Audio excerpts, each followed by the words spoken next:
All right, you know what time it is. That's right, it's Friday night after 10 o'clock. It's time for the SpaceBros Show. Yes, the Star Citizen #1 Friday night late night podcast about the awesomeness of space, RSI, CIG, all the amazing things that come with Star Citizen. And tonight we're going to be talking 3.0. We're going to be talking anniversary sale. We're going to be talking about a little bit of everything. And tonight's guest with me, of course, is the one, the only, amazing Toy Grubbin will be here, guys.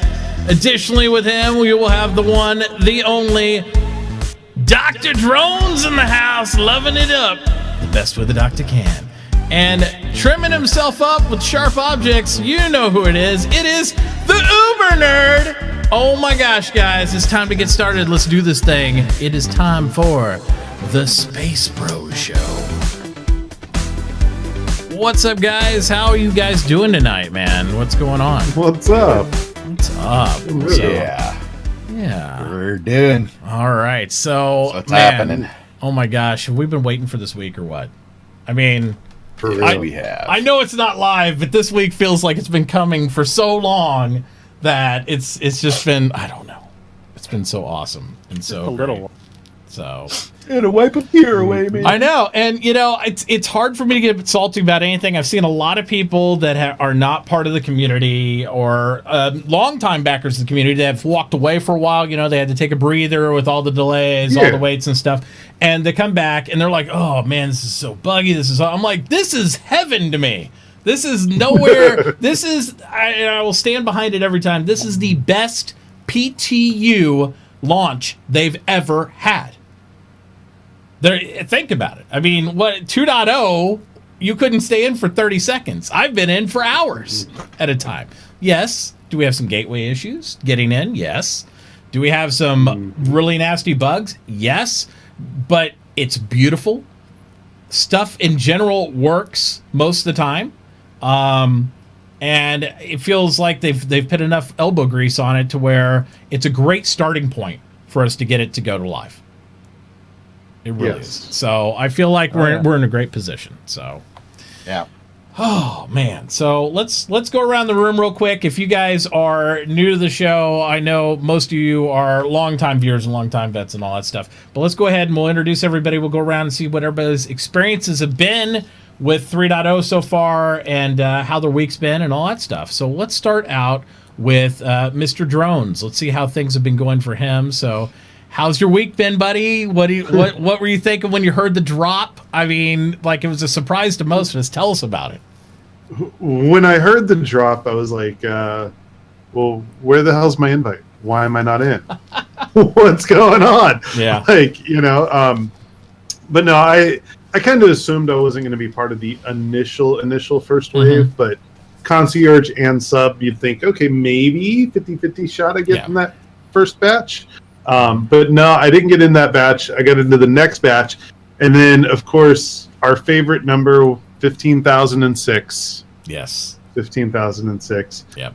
A good 6 hours of my morning was 15,006. You know, but close it out, wipe it out, and start over. The thing about 15,006, though, it's definitely one of those feelings like it's almost like when you have that girlfriend dumping you, where it's like much like the gateway of Star Citizen. It's like, it's not you, it's me. So at least you know it's not your fault, right? Yes. It's not your fault. Well, we knew that at a point, but in the beginning, when you first started getting it, it was like we didn't know. And there were some people that were getting past it by erasing their PTU, wiping, you know, verifying and coming back in. And it was like, okay, cool. So I'll try that. And, you know, after about the 15th time of trying it, you go, you know what? This ain't going to work. But then, you know, finally got in, started streaming it. There's a lot of lagginess for me. I don't know if everybody else has had that same experience, but just like with interfacing with stuff, like, you know, you open a door and maybe you got to wait 15, 20 seconds for it to actually start doing anything. And it's the Moby Glass, closing the Moby Glass. Sometimes it'll it'll disappear from in front of you, but then it'll reopen, and then like 30 seconds later, it'll actually go away. It's been really off and on, you know. But I love it, you know. Like you said, it's something we've been waiting for so long that now that it's here, it's like, okay, yeah, it's buggy, guys. We're gonna keep going.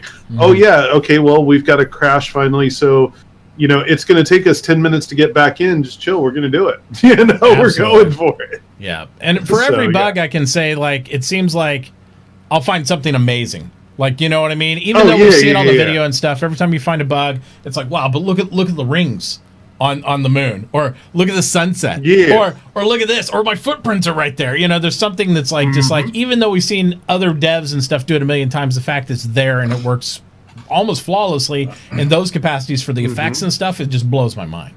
That's awesome. Absolutely. Right. Toy, how about you, buddy? Let's talk about your experience and all that stuff. I know, like, you've had a little experience before the experience anyway, but, you know. I have avoided it like the plague as soon as it went to PTU. Because I knew. I mean, for the Evocati, it was glass at the end. But I knew as soon as they bring all that new influx of people in, it would be a mess. Hit it with a hammer, right? When we all slam it, that's what's going to happen. So, absolutely. But yeah, I mean, I knew how beautiful it was. It's coming along amazing. Yep, absolutely. And Uber Nerd, what do you think, buddy? Well, I mean, you know, again, you're like me. You've seen everything beforehand and stuff, but it's not the same as being in the mix, you know, and being in it and kind of being able to talk about it now and everything else. Right. Yeah. So when I first heard that it had dropped, I immediately got in and streamed 4 hours that night. Yep. And actually it was pretty smooth for me. We got in, I went over to Yella, and I landed on the surface of Yella. I got out and ran around. And looked, looked back at I had brought the prospector there, so I landed it in the middle of kind of a lake bed, and then I just started bouncing around, and because the Yellow's got the low gravity, so I was doing those long distance jumps and stuff like that. And then I was looking back at the rings, and the rings went right through the middle of Crusader. Like, so I'm sitting there, and framed in this picture is my prospector out front, a ring going straight through the middle of Crusader, and it was just like, wow, yeah, that's so cool.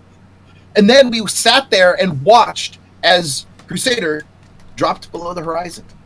Yep. As Yellow was turning, and we watched Crusader set on stream, and that was just too cool. Yep. That's amazing. So, and then, of course, 15,006 got me the next morning. Yeah, there you go. That's what happens, right? It got me for quite some time, actually.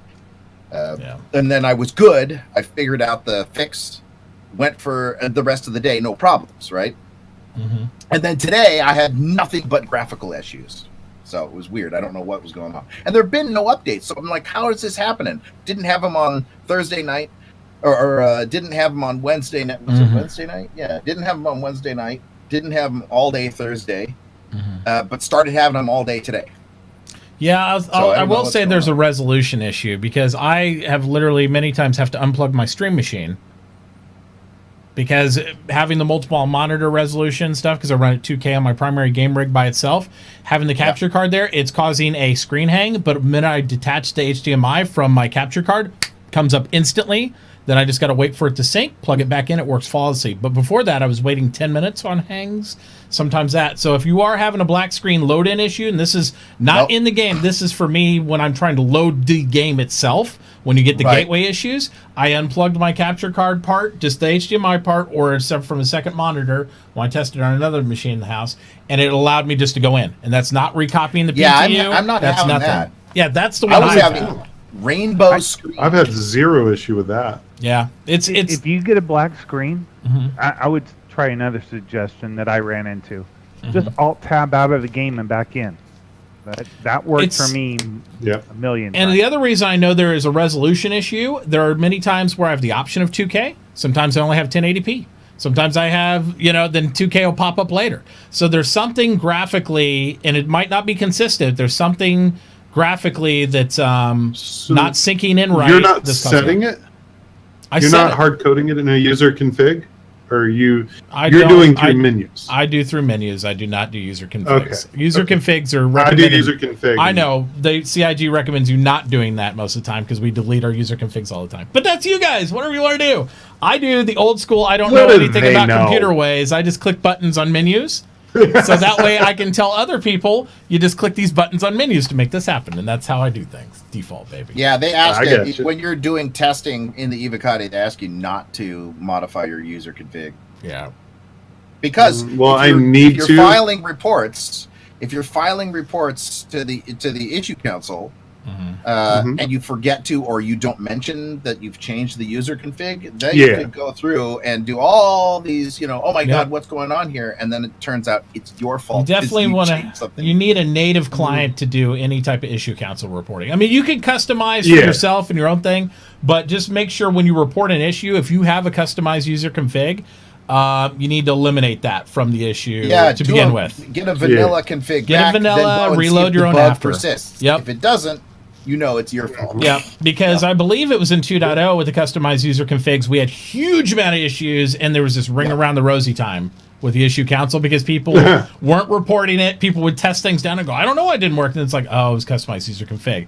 And after that, we had a big notice from CIG that would come up. It's like, do not use user config customization when testing, because apparently we probably wasted some man hours. That type of reporting. Yeah, we may. Then why don't they just take out the hook for it? Because they want you to still be able to do it. If you're testing, don't do it. If you're not, if you're not, it's up to you. It's your client. You're doing it. They're leaving that there, but we don't want them to have to remove it because what a pain in the butt for the guys who like to use it. Then because they would if it. I have to use it. I know. Like the windowed full screen thing is a joke to me, but whenever I do it in the user config, it's flawless. It's working fine with me on this build. The windowed full screen. The windowed full screen with me works fine too. It did, and it didn't previously. I will say that in 2.63 I had problems with it, but here it's working fine. Interesting. So you might try it and just see. In the options, I did. Right? It works for me. Yeah. Maybe when I turned it on, as soon as I would click out of the game, it would minimize, and I was like, interesting. What the fuck is that that's weird. Well, we got lots more testing. What resolution are you running at? Yeah. 1920 by 1080. Oh, well, maybe it's nothing fancy. Yeah, I'm running at 1440. Oh, excuse me. Well, the other reason I'm running at 1440, that's my monitor's native resolution. And you do want to try running your monitor's native resolution because if you don't, you're asking for, problems there. And it's, I found having a 2K monitor is a benefit and a hindrance of many games. It just depends on what you're doing. So my monitor's native resolution is 4K, but I have changed the actual physical settings on my monitor, so it's only 2K. Yeah, well, just be aware again with resolution issues and stuff like that. Like when I'm experiencing, everybody else has all these variants. Just be aware if you are having some load problem stuff. Check your graphics, check your different things like that. Kind of do your own troubleshooting a little bit to eliminate different things. Try to go vanilla 1080, do those things at home if you guys are having problems, and see if those things might mitigate some of it because it worked for me and it's worked for several other people. Even though our issues are all over the place with that. It's something graphical though with some of that stuff hanging it up, but once you're in the game, works fine for me. I mean, everything's going there. Get a little lag in Levski, of course, because it's pretty populated, but other than that, pretty good all the way around. All right, so this week, guys, we've had. I mean, I don't know where to start. We had a decent ATV. Again, it was just pretty much, it was almost like the ATV was like a hindsight though, because they pre-recorded that one too, but they pre-recorded it like saying, hey, this is the build up for us releasing it, but it was really kind of like underscored anyway because they had released it. So they were just showing you the pathway for them releasing it. And but I mean, what else they're going to do? I mean, they've done that, and they've been shooting video for all the anniversary stuff because they've had all that set up. And most of the people are out of the office now. They're on Thanksgiving vacation and all that. And we're talking about the burn down ATV? The burn down ATV, yes. don't even get me started, because some of those clips were before it even went to Evocati. I caught a couple of the guys saying that. He's like, "Oh, we need to do this before we release it to Evocati." I'm like, really? Yeah. Come on. Well, I mean, they're working with what they got. Hey, I was right last week, though, when I talked about how Todd Pappy was saying, hey, yeah, so our design is, next week, the whole, concentrating on doing an every day a go, no go, right, for PTU launch. Yeah. I caught that, because you could see the language he was using. He's like, if we could do it today, we would do it today. If we can do it tomorrow, we're doing it tomorrow. They were not going to wait, right? They were trying. The way he talked in last week's ATV, not this week, was, yeah, this is what we're doing. This is our plan, right? Yeah. So absolutely, I caught on to that, and I was like, oh, yep, I call it for coming out this week. Yeah, absolutely. And because everybody keeps asking me about it, we're going to go ahead and do it. Usually we don't start the raffle till about halfway through the show, but we'll go ahead and get it up there for you guys now. Special thanks and shout out to Space Zombies for sponsoring a beautiful Hawk LTI for this evening's broadcast. So we're going to go ahead and get that out there for you guys. Bro. Absolutely, man. So exclamation mark SpaceBros in chat, and you will need to follow all these amazing strummers from the group, so exclamation mark SBG will ensure that you have all those links, guys, to make sure you're following Drones, Toy, and Ubernerd. So make sure you're doing that for sure. All right. And yeah, that's basically the breakdown here. Like Ubernerd was elaborating to, it's like Todd Pappy talking about doing the daily breakdown, making sure this is where he wanted to have it to actually push it out to us. And for me, just like the other guy said, it was really a surprise that it was like Thanksgiving. I was like, I was thinking, well, maybe in the next couple of weeks we'll be good. Maybe right after anniversary. So Ubernerd was right, though, about them trying to get out before anniversary. And I agreed with them that, they should. I just didn't think they would. But they did. They did. Yeah. And that's awesome that they actually were able to hit that mark. And once again, it shows CIG's improvement in watching what needs to happen as far as marketing, as far as like trying to reach certain, I don't want to say timelines and timetables, but it essentially is, right? Trying to hit at least these deadlines of what they self-impose in order to not miss the mark on getting. They were listening to us. Yes. The community, I mean, not like just to us, the SpaceBros, but yeah, to the community, absolutely. Right? I think they listen to us, because half the shit we talk about, we find out like the next week is implemented. Well, my whole prison outline. Oh yeah. Oh my God! Shut up! I hate that thing. I'm so salty about that. Awesome. I'm so salty about the prison mechanic. The minute I heard it, I wrote it down. I was like, yeah. I saw that and I was like, oh, Ubernerd! No! Hey, stay out of their heads. I can't help it. I am a private consultant about space prisons, and they talk space prisons, and he knows he's foremost expert on space prisons, so it happened. Yes, definitely the salt was flowing with me on that one. I saw that, and everybody watching it with me was sitting there. I was going, God dang it! I did the whole time. I was like, no. It's kind of like it's not leaking the secrets. It's more of, have you ever heard of the analogy of the frog in boiling water? I had to heat the water up slowly so that they could break this onion. People are like, oh yeah, Ubernerd said that months ago. Oh my gosh. Yeah. He's like, wouldn't it be great if they blah blah blah blah blah? I was like, damn it. And that's what they're doing. Yeah, that's what they're doing. So great minds think alike, or right. Whatever. So it's going to be an interesting dynamic if that's the way that ends up going. And, dude, it's a whole mini game. It is. Yeah. Prison life. Yeah. Mm-hmm. Yeah. I mean, and if you can play dong sliders, you can play that. Yeah. Hell yeah. It's a special shower scene for that in there, right? So the idea of there being prison gangs and different factions, and you have to like, they haven't said anything about it, but still, my concept was that you have to first befriend the powerful prison gangs. You have to raise your reputation in prison with the ones that have bribed the corrupt guards. Then by the time you get to the corrupt guard, then you can get a signal out to your buddies, and then they will tell you, he'll shut down the grid on the planet or at the prison in a certain area for just a short amount of time to break out. I mean, it's all about like like you were saying, mini games. Yeah. It's exciting though. Yeah, I thought it was cool, George, for about 5 seconds till I realized Uber Nerd already said that it was going to happen, and then I was like really salty about it. I was like, damn it. Damn it. No, but either way, it was, the burn down and everything. It was a nice review for them leading up to, the release and all this stuff. But again, in the hindsight of like what we've seen this week with getting 3.0, the amazing gameplay there, all the hard work that people like Underscore and everybody else have been putting in right now, making sure they're remoting in, they're helping to make sure to fix these network issues and stuff like that, even when they're supposed to be with their families and do their thing at home. We really, really appreciate all the CIG devs and everybody out there that's working on the back end, trying to keep 3.0 going for us so we can get this testing in and do it. So I think it's really important.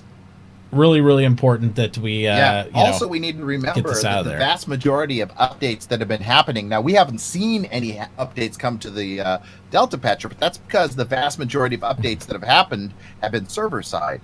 That's right. That's why less and less people are experiencing the 15,006 issue. They had to go and investigate and see what was coming along. But when I logged in this morning, it was really bad. And then after that, I logged in again and again and again, and I had no more problems on that end. So I knew that they had applied whatever fix they needed to the servers. So kudos to those guys. Plus, that is a big contingent from the UK. And so, that they stayed up late to figure that one out. Absolutely. Absolutely. And you saw even on Bug Smashers, Mark was on vacation and in filming Bug Smashers. Yeah. So... Yeah, I think he missed it though too. Mark likes he hasn't been able to do some of this episode. He loves that. And stuff. they're probably a lot like I don't know about you guys, but whenever I vacation, it's usually staycation for me. You know? I'm just chilling around. Right, because if you've ever gone on a cruise or ever gone to some resort or say, oh my God, it's work. It's like you're more tired after you come back from one of those vacations than you are. You want to have that experience, but you have to work for it. So it's the way it goes. Mm-hmm. Yeah, you want to have that experience, but you got to work for it to make it happen, right? To go on any trip or anything, got to meet time, deadlines, all that stuff. Sometimes it's just nice to have a vacation where you can pick your feet up, watch the game at home, or play some video games and not have to worry about that crap. Sleep whenever you want. You're like, I'm tired, Cap.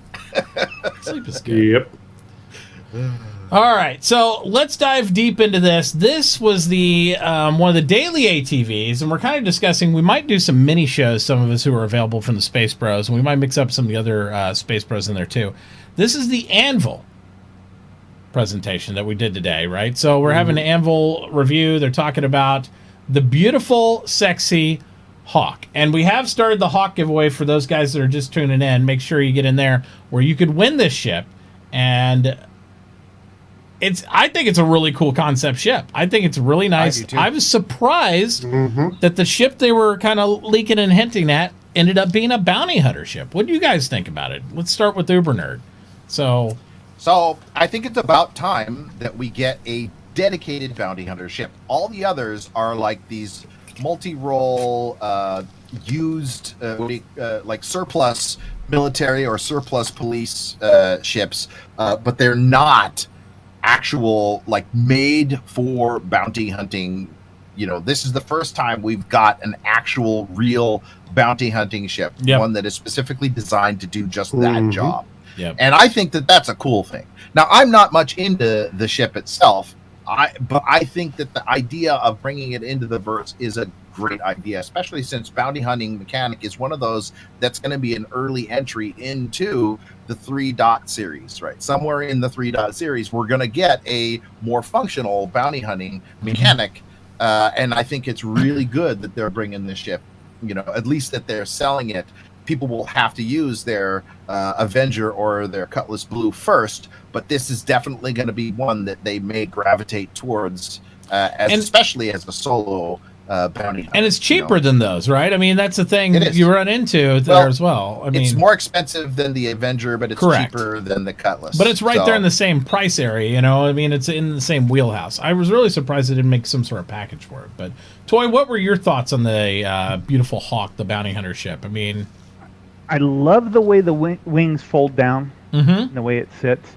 It's got a huge profile, if you ask me, when it's flying. Yeah. But what I want to see out of it is not the strap the guy into the back, but I'd like to see that turn into like a 2-box, 2 SCU small box, the ones you can carry around, storage.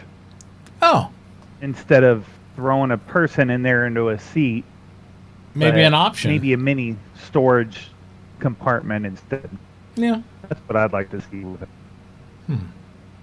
Or like you suggested, a bed. That would be cool too. Well, they mentioned in this they could double it as a bed, which although that'd be hilarious. Imagine getting locked in the own butt of your own ship. Not be able to get out. Like what happened? But yeah, absolutely. Somebody comes and steals it while you're in it, right? Yeah, absolutely. I like the profile when it's sitting on the ground, though. That's a pretty decent. Oh yeah, yeah. Look. Yep. Drones, how about you, buddy? What do you think about the Hawk and all the styling of it and everything else and the overall profession? I like it. It's not my style of gameplay, so I probably won't own one personally, but it's a good ship. If you're into bounty hunting, I think that's definitely something you should consider. Yeah. It reminded me of Slave 1. Yeah, absolutely. Yeah. It was very Star Wars to me. Very Star Wars, and the way they set up the color scheme and the style of it, trying to keep it in that Blade Runner type-esque thing, and all that stuff. Because they've been doing that with a lot of ships. If you haven't noticed, everything's been leaning more like almost like a Blade Runner type look. They mentioned it with the Terrapin today during the stuff. Yeah. But, because they wanted that hover ship with the panning lights and all that stuff. But the coolest part of the ship to me, and you're going to laugh, but it's the glass floor. The fact you can look down at your feet. Down? I was like, that is so cool. What? What the ship needs that? The Terrapin. I want to see the Terrapin. I know you need the armor, but I want like something that's a recon ship that has like the glass floor so I can see and all that stuff. That's what I want. Hey guys, I had to mention this before I forget. Just that if you've flown both the Andromeda, the constellation, the Aquila? Andromeda, and the Aquila, just fly them both over the surface of a moon. Like get down close to the surface of a moon, fly. Which one has better visibility? I'll tell you which one. It's the Andromeda. It's the Andromeda constellation, the constellation Andromeda, not the Aquila. The Aquila has horrible visibility right down if you're just trying to go over the ground.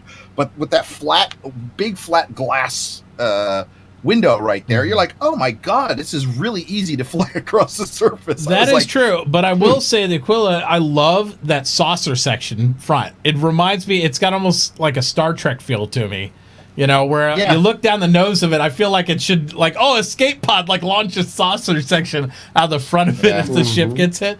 But it looks so pretty, and the landscape looks amazing with the panoramics out the front of that. But I do agree that when you look out the Andromeda and everything, you get a better visual down. And I would like to see more ships with that. Your visibility going over the surface of a planet is fantastic in the Andromeda. I was like, all of a sudden, oh my god, this now the forward-looking, everybody complains about the visibility. I like it, actually. I like the view from the Andromeda. But now, flying over the surface, it's so much easier to land this big ship than it is, even the Freelancer or the Cutlass. It's easy because I got great visibility of the ground from first person. Yeah, I'm using third-person cameras a lot to land properly on that. I mean, it's one of those things, and it's not a bad thing, but I do like the idea of cruising. I tried to do this in the Cutlass, right off the bat, cruising low altitude across the dunes and the mountains and stuff. It's hard to judge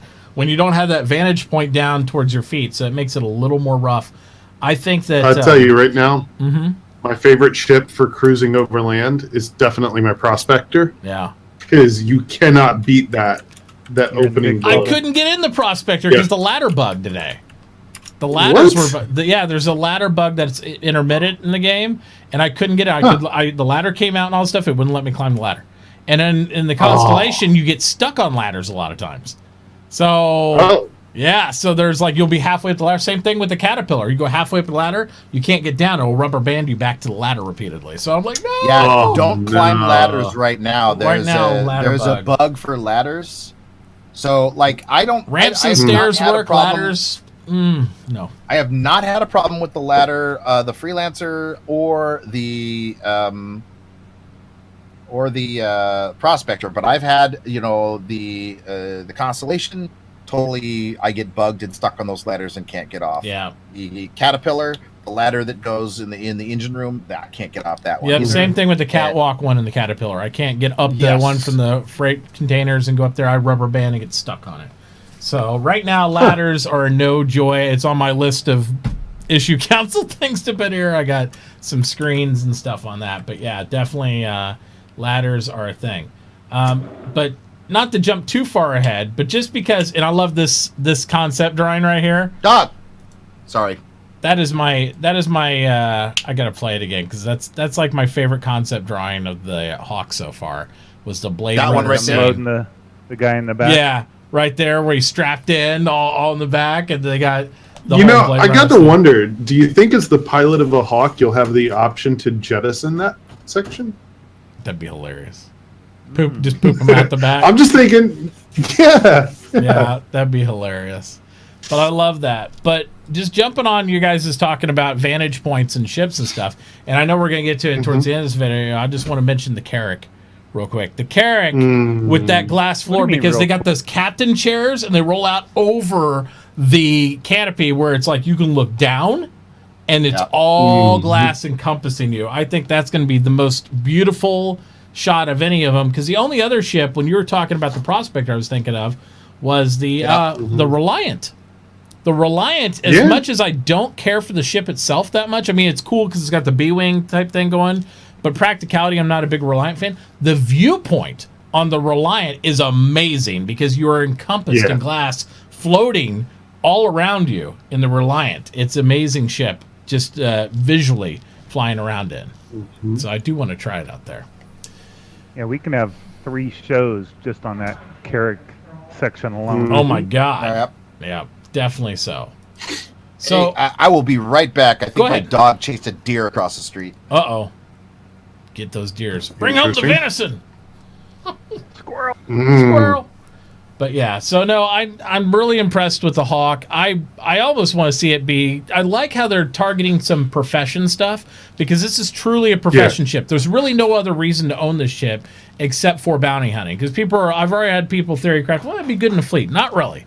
It's got only size 1 and 2 guns. You'd have to choose your moment to attack. It's mostly geared not to destroy but to disable. It's got the EMP, which makes it a combo package, which is really interesting. But again, fleet-wise, I just don't see it. I see it being kind of like the Boba Fett shit, kind of like the... That was right. The Slave 1 ship where it just disables and does all that. So it's really the His favorite Hawk. words. Yeah. I was right. Yeah. What we haven't seen and what I'm interested in now is because, I have an Avenger Warlock and it's got an EMP in it too. Yeah. But that seems to be like a humongous freaking EMP. So Right. what I want to see, and then there was another ship that came out that has 2 little ones. Which ship was that? The Saber? Raven? The No, last that's ship the that's before this one. the Saber Raven. Saber Raven, the one that released at 2 mini Sisicon. EMPs. Yeah. So what I'm wondering now is I guess they're going to have EMP sizes like they have gun sizes. That's what I'm interested I in would think knowing so, about now. and I hope they don't impact some of the bigger ships unless you use a bigger EMP. I hope it has like an EMP strength on ships, because what I don't want to see is a bunch of little ships trolling big ships, flying around them and just like EMPing repeatedly. And I'm a little bit concerned about this path that CIG is taking. I am not against EMPs in any manner, but it seems like everything's EMP. And I don't want interdiction to become EMP and that's it. I think that's just kind of like a cop-out, to be fair. I just don't, I'm not a real big, hey, this is all the EMP stuff. This is how you're going to interdict. This is how we're going to stop you. This is how, we're going to disable your ship. I just don't want it to be 100% EMP. I like that, but I want it to be dynamic and have that, rock, paper, scissors type aspect where you have jamming capabilities and you have EMP and you have some sort of like interdiction beam or sphere or ship that's not just an EMP ship. I just don't, I want it to be able to be the tractor beam type lock on your drive and you can't quantum and we're going to try to disable you and do that stuff. I'm getting a little concerned that I see so much EMP, like they found a mechanic that works, because I won't say it's easy to use, but it's something that they know they're familiar with, and they're, utilizing it a lot in these different role-based ships. Well, I can imagine that you can harden all of your ship's equipment against EMP, but give up other aspects of benefits that you might get in the otherwise. The shields may not be as strong. They may not be as strong against energy, other types. They may be weaker shields, but they may be absolutely impervious to being taken down by EMP. Yeah. Right. So that you may have to have guns with a special shielded, how our guns go down a size because they have a gimbal mount. Well, maybe you go down a size and it's not a gimbal mount, but it is some sort of anti-shock device that basically like a lightning rod for a gun. So your gun does have to go down in size, but all of a sudden they're not taken offline when an EMP goes. But it really reduces the amount of the capability of your systems, but then they are absolutely impervious to EMP. Mm-hmm. If you do that with certain ships, maybe people EMP you and you keep flying and they're like, damn. Yeah. Then they have to come and get you a different way. So absolutely. I just want to see a variant of E-War. I don't know. And the current state of the EMPs is trash anyways, because you pop one of those things and the ship is down before you can even shut your engines down and get out of your cockpit. The other ship is already back up and running again. So the EMPs have we tested EMP in 3.0 yet? Anybody? I haven't tested it, but what I do know is what I've heard them talk about EMPs is that they're not a solo. Like the only EMPs that are going to be a solo would be with the Hawk. That's considered. The rest of the EMPs are supposed to be done with a group of people. Right, so you have one person with the EMP ship go in, disable the other ships. People are on the outside of where the blast zone is, and they come in and they go in there and they knock them out and disable them even further, so they can't restart their systems. And then you do what you've got to do, right? Well, I agree with that, but like I said, in their current state, you can't even do that. You're down for seconds. You couldn't even fly in quick enough to shoot somebody. Well, at one point they had them down for much longer, but they nerfed that. And then you have the other avenue of EMPs could be considered against certain ships too strong, right? Against a noob ship, or say even like a Terrapin or something. If you EMP it, what's it got going for it? I mean, it already has limited weapons. Its whole idea is to try to get away. But if it can't get away at all because you constantly are EMPing it with 2 or 3 different Saber Ravens, it's done. There's nothing it's going to be able to do. It just sits there. And it just doesn't sound like gameplay that's going to be fun for me. It sounds like it's really going to be trolly to me, because that's what I see happening with EMPs. I see it's going to be really trolly, where you have a fleet of EMPs and you just fly by and you just throw EMP, and then the guy is perpetually just disabled there, Or by the time he gets the systems on, he's not going anywhere, and then an EMP comes through. Because with 4 or 5 people, you can basically disable anything from going anywhere. You won't kill it either, but it's just going to be there.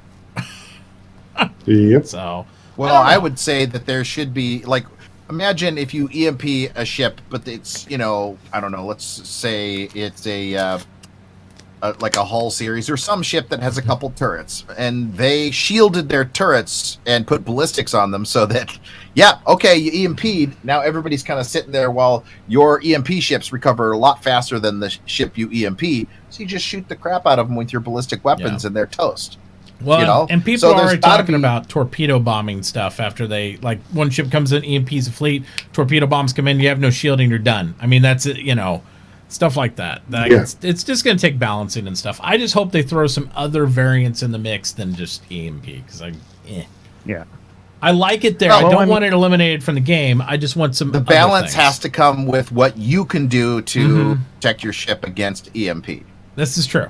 But I also want to see other types of E-War. I don't want it to be like EMP is the answer for jamming, EMP is the answer for interdiction, EMP is the answer for disabling to get into a ship, EMP. I don't want it to go down that path. I don't see that as being the direction they. I hope not. I didn't think that, but over this last 3 months, seeing all this EMP, I'm like, my God.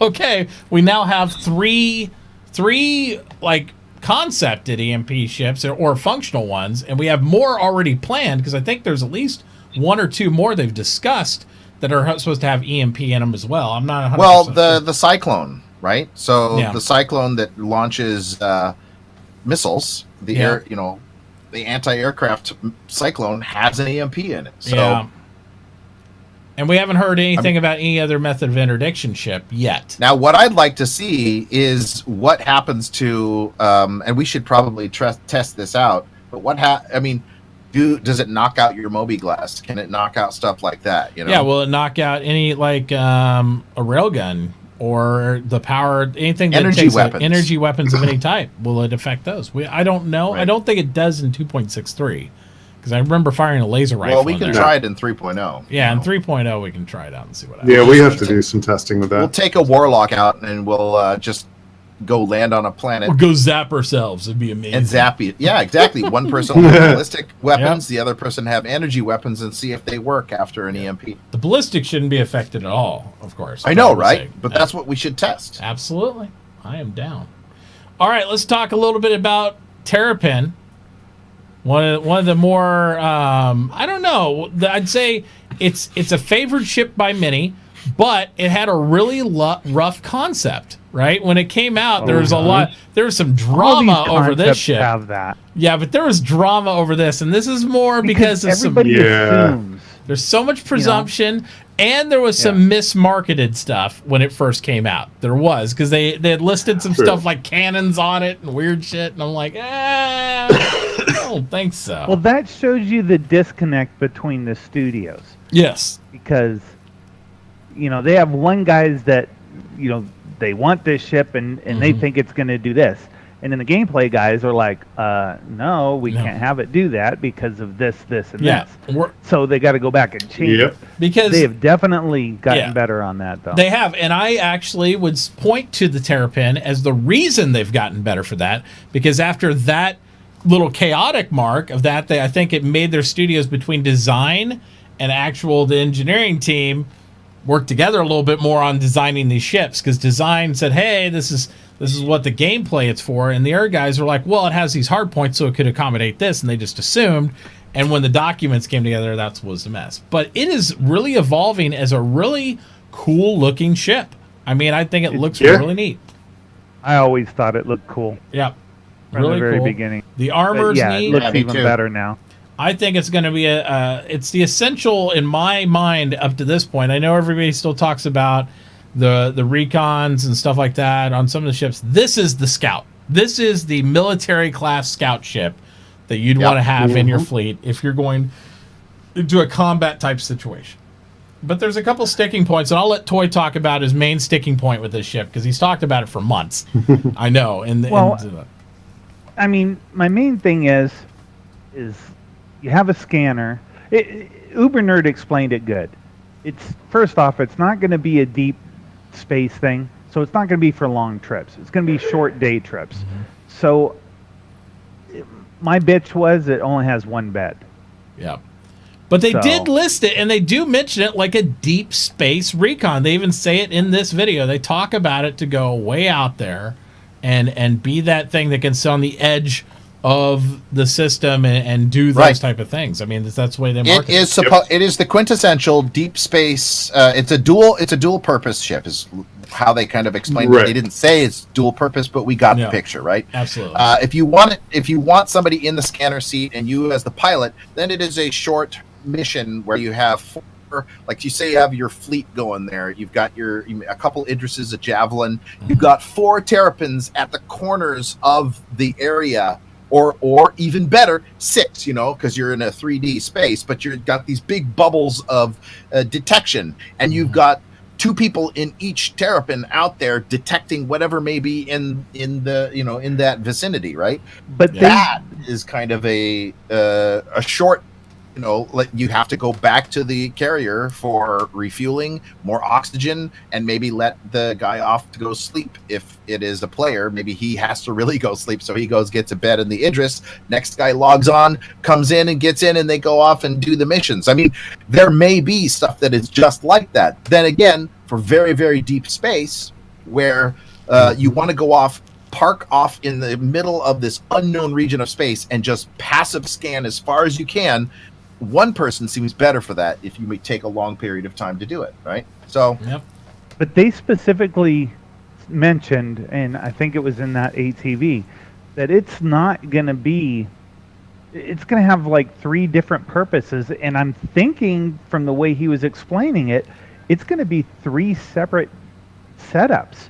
Yeah. One is for planet scanning, one is for like stellar cartography, and then the third one, which was I don't know what it is, but probably I think it's going to I think it's going to scan asteroids too. I think you're going to be able to use it like a surveyor for not only on the surface, but also to determine the substance of asteroids, much like a core miner would now, you know, to kind of I think stuff. If we remember, do you remember when they were talking in the concept sale, they said you could change out the scanners so that you really could have different, like you could put in a Carrack style, like just basically wide area scanner, but you wouldn't be able to use any other type of scanner unless you change it out for another one. But you could put in that type of exploration scanner and be out there doing stellar cartography, looking for anomalies and that kind of stuff. But again, then if you wanted to scan if you wanted to scan asteroids, that's a different type of scanner. Not all could be done. It's not like it's a jack of all trades. You got all scanners in the same ship. You have to basically change them out for the job. And I think that's going to be right, because I think that's going to set the difference between like a Carrack and a Terrapin. The Carrack is going to be it's going to be able to do all of it in one ship. They probably have all those scanners. The Terrapin you're going to have to take back and switch out your scanners. Look at the size of the Terrapin. It's got so much. It looks like it's so small. But it's got so much room for 2 people. There's a lot more ships than it. Yeah, like if you think about the width and the body style of like a Freelancer, right, in the working area there. I mean, it's a very narrow passageway. It's meant for like semi-truck, pack it to the gills. You got a little narrow walkway, kind of, those type of things. This thing is really meant for people to spin and operate and do things. And I really want to see how those command chairs work, because their concept is you go out deep space by yourself, get out of the pilot seat, go back to that chair, sit down, and scan that way. They say, you can bring a friend, but I really think this functionally, I would have liked what Toy would have liked. I would have liked this to be a 2-person ship, but they've really designed it to be single player. But that's the thing, you can take a buddy with you. I expect it's not to be there. What I expect in the future is for us to get a multi-crew AWACS type ship. Yes, like which would be. Really full-on military scanning AWACS style, but could be changed out. Like, so it would be between, like the Freelancer Dur is more civilian style, but I want to see, I think that I expect them to do something like that, e-warfare slash multi-crew e-warfare type AWACS ship. So I expect that's on the horizons. Yep. Absolutely. But see, with the 1-person ship now, with what Mitt's saying, with the pilot having to get out of the seat, jump in the scanner, they're going to need some kind of automated security system that that's basically like low-level scanning the area around you. So when a ship does come in, there is some kind of way to warn you. Because you're going to have to make that transition to get out of there. Photography and looking way off in the fucking distance. Yeah. You need to know when a ship comes up to you. Well, instead of just getting shot. I think that's going to be a given. I think that if you look, the Terrapin and the Herald are basically the same type of ship, where you've got a single bed, you've got the pilot who then has to go back and listen. So you've got your Terrapin, which is kind of your one-man AWACS.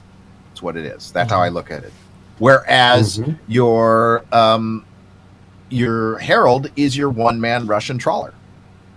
So that's kind of the difference between the two. One is they call it the Inforunner for a reason, I think, and the difference is also that I see the Herald is having the second greatest range of any ship in terms of aiming in a single direction. I could really see the Herald and Terrapin working in tangent, right? If you have a deep space scanner, he'd come out there with the information. Because as mentioned in chat, even the Terrapin is geared up to do jump points. It can actually map those out and do those sort of things.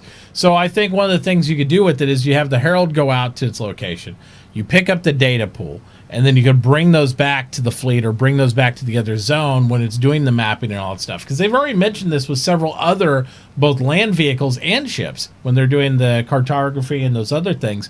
That data you have to physically move. You can't just say, here's my bookmark, Joe, come here. You either have to have a beacon up for people to actually lock onto and be able to quantum drive to it, or you have to share the data, share those maps, share the cartography to your fleet and your other people via physical things. So it's basically using like SneakerNet to where we're like using the USB before we had internet, where we had to run over to the other computer and plug a disk in or plug a USB in.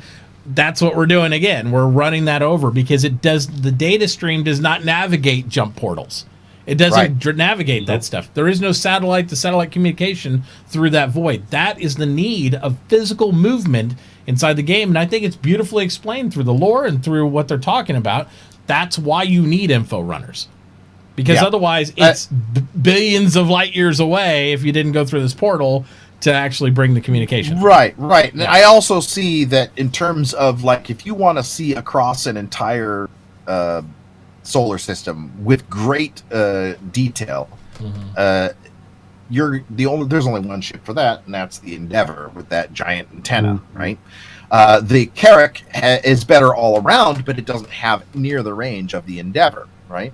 And that the Herald, on the other hand, will probably have a similar, maybe even a better, but pinpoint range than the Carrack, but nowhere near the versatility, meaning it's really single job only, right? Whereas the Carrack may not have the pinpoint. Like, imagine pointing a laser and, you can see anything in that one direction that you point it, where with the Terrapin, it's more of umbrella, everything around you in a big umbrella. You have like an top-down view of what you're looking at. Same with the Carrack. Carrack is more of a top-down view, kind of. You get a big area, much bigger than the Terrapin, but probably not as much in a straight line as the Herald, and nowhere near what the Endeavor does. I mean, I just see these little balances there. Of course, the Carrack is all around a better ship if you want exploration.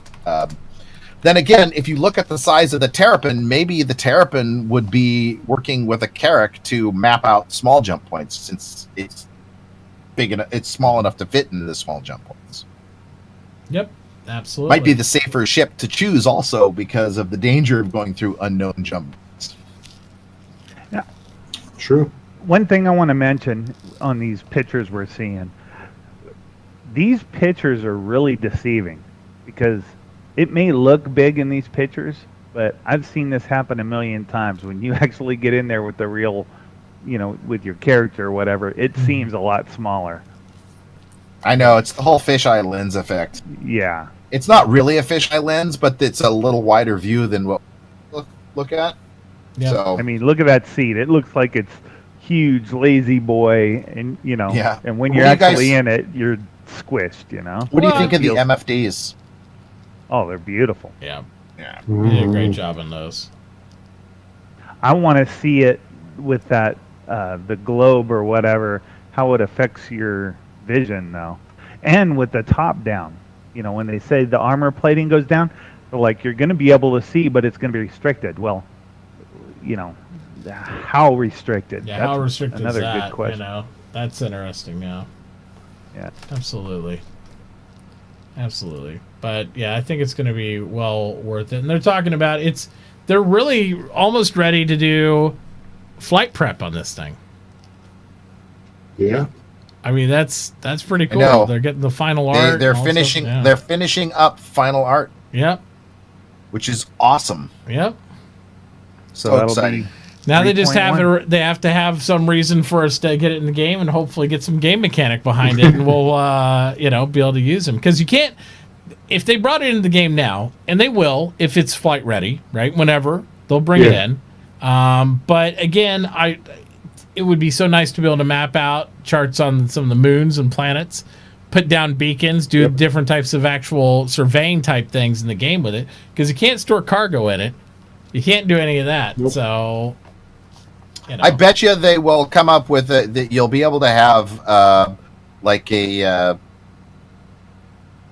They said there'll be places to put knickknacks and stuff. Yeah, personal items, and stuff you. I bet you anything, it won't be a single big 1 SEU, but it'll be the equivalent of 1 SEU, but in the smaller boxes and sizes. Yeah, maybe so, because you're going to have to store like suits, guns, different things like that, trinkets. I think you'll be at least 1, maybe 2 SEU of the amount of stuff, but it's not like you can store 2 SEU of cargo in there. Mention like relics too, like things you're gonna have something loose in there for like when you go on these exploration type missions to retrieve. Well, did you see the boxes or the cabinets on the other side of where the shower was?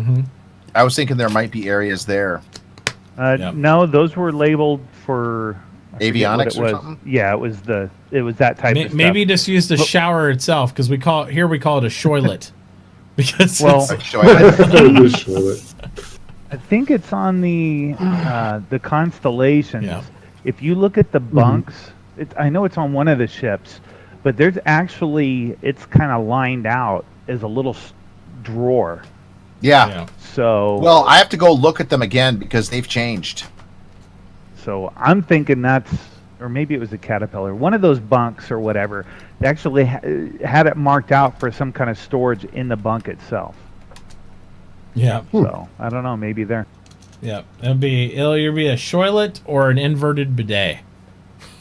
Well, I mean, we'll be tossing boxes in the toilet, that's for sure. Rattle around all you want in there. I actually think it's a great concept. How often can you go poop and take a shower at the same time? I mean, that's pretty amazing to me. So. Oh, I know. Shower and shave has a new meaning. I mean, people worried about you peeing in the shower. Think about that. Let's go on to the amazing ship, though. The Carrack. The smexiness. Oh. The smexiness. Love me some Carrack. Oh, my God. Yeah, this thing is so cool. The size of this.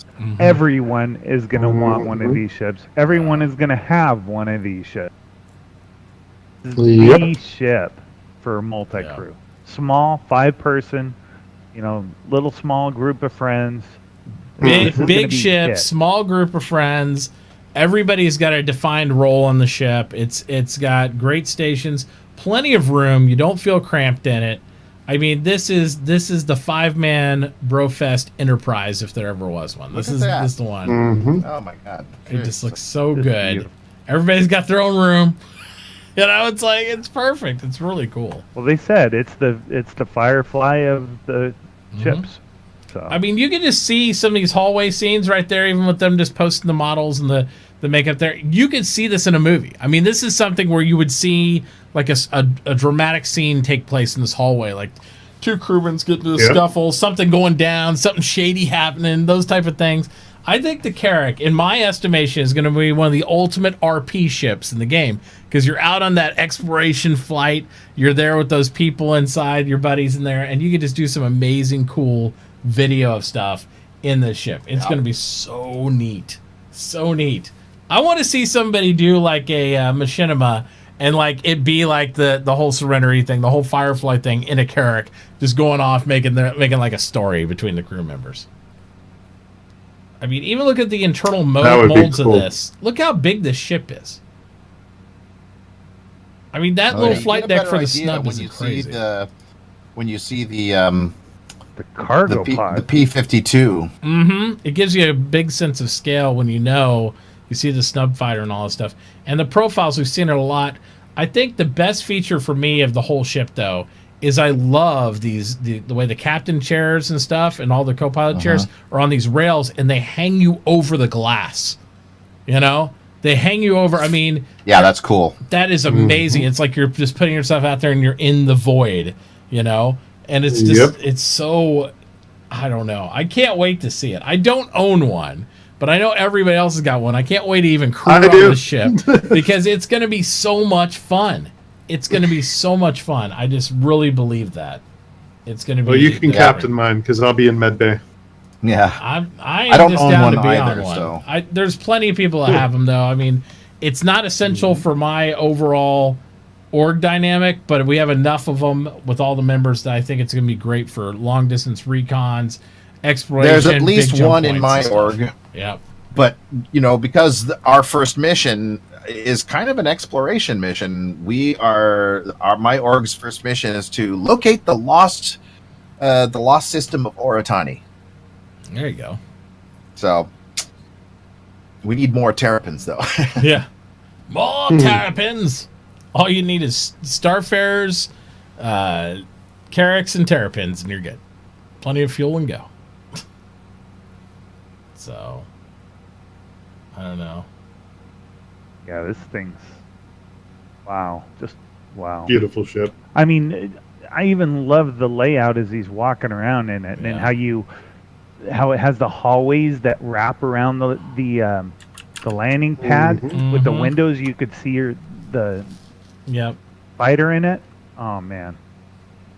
Yeah, the designs of the ship are just really, really cool. They're really neat. I mean, and you have all the tools you need to really be a true explorer, right? To be that ultimate scout. You got the Ursa, you got it's not the Ursa, but it's a Lynx, is it? Rover? I don't remember now. Yeah. They got that in there. You got the beautiful snub fighter. You got all the things to kind of do true recon down there. And you have the drones. The drones too, yeah.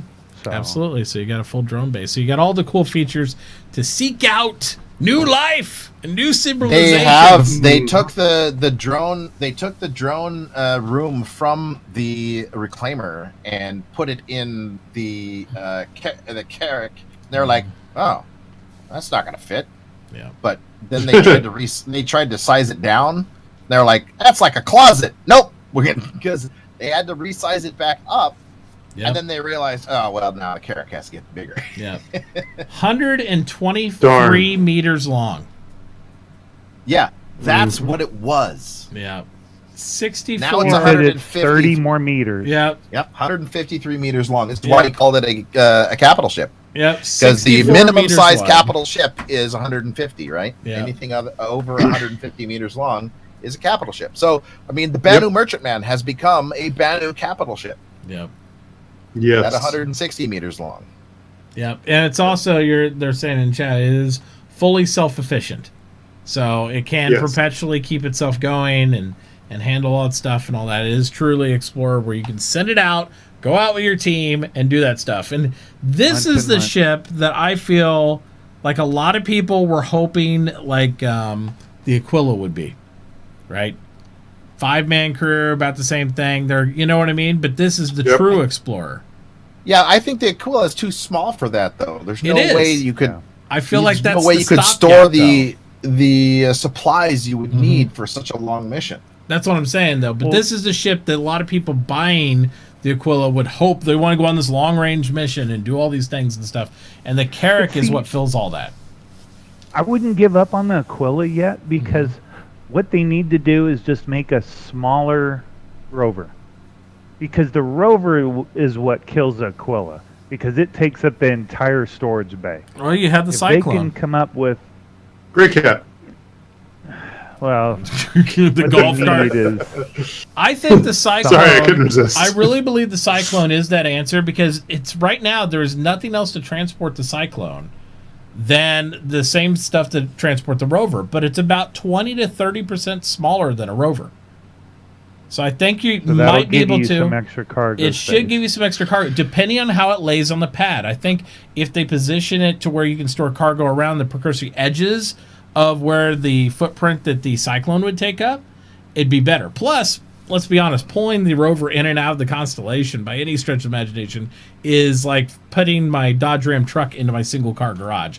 Pull the mirrors in, barely skim it by the don't scratch the paint. It's a really tight fit. So the Cyclone, I think, is the more transport that's better for the Constellation models, personally. But that's the way I look at it. But yeah, this is going to be truly just a smexy ship by anything. And how about the modular pods? Yeah, dude. I was just like, Oh, so now you're gonna throw a little Caterpillar love on it. So you took the best element. It was like some of the elements of the Reclaimer. You got the Caterpillar elements there, where you got the modular pods you can change out. This is badass, dude. This is a badass ship. Not just that. How big each one of those pods are is insane. Yep. Yeah, those grew in size from what I originally thought they would be. And they say right now they just start cargo, and they got like semi trucks full of cargo on one side of the thing. I'm like, holy crap! What was the original price for the Carrack when it first went on concept? I thought it was like $350. $350. Yeah, sounds right. I think that's right. $350. They've only raised it $50. I mean, it's $400 now. Right. But it's Look gotten at those windows. Yeah, it's gotten like.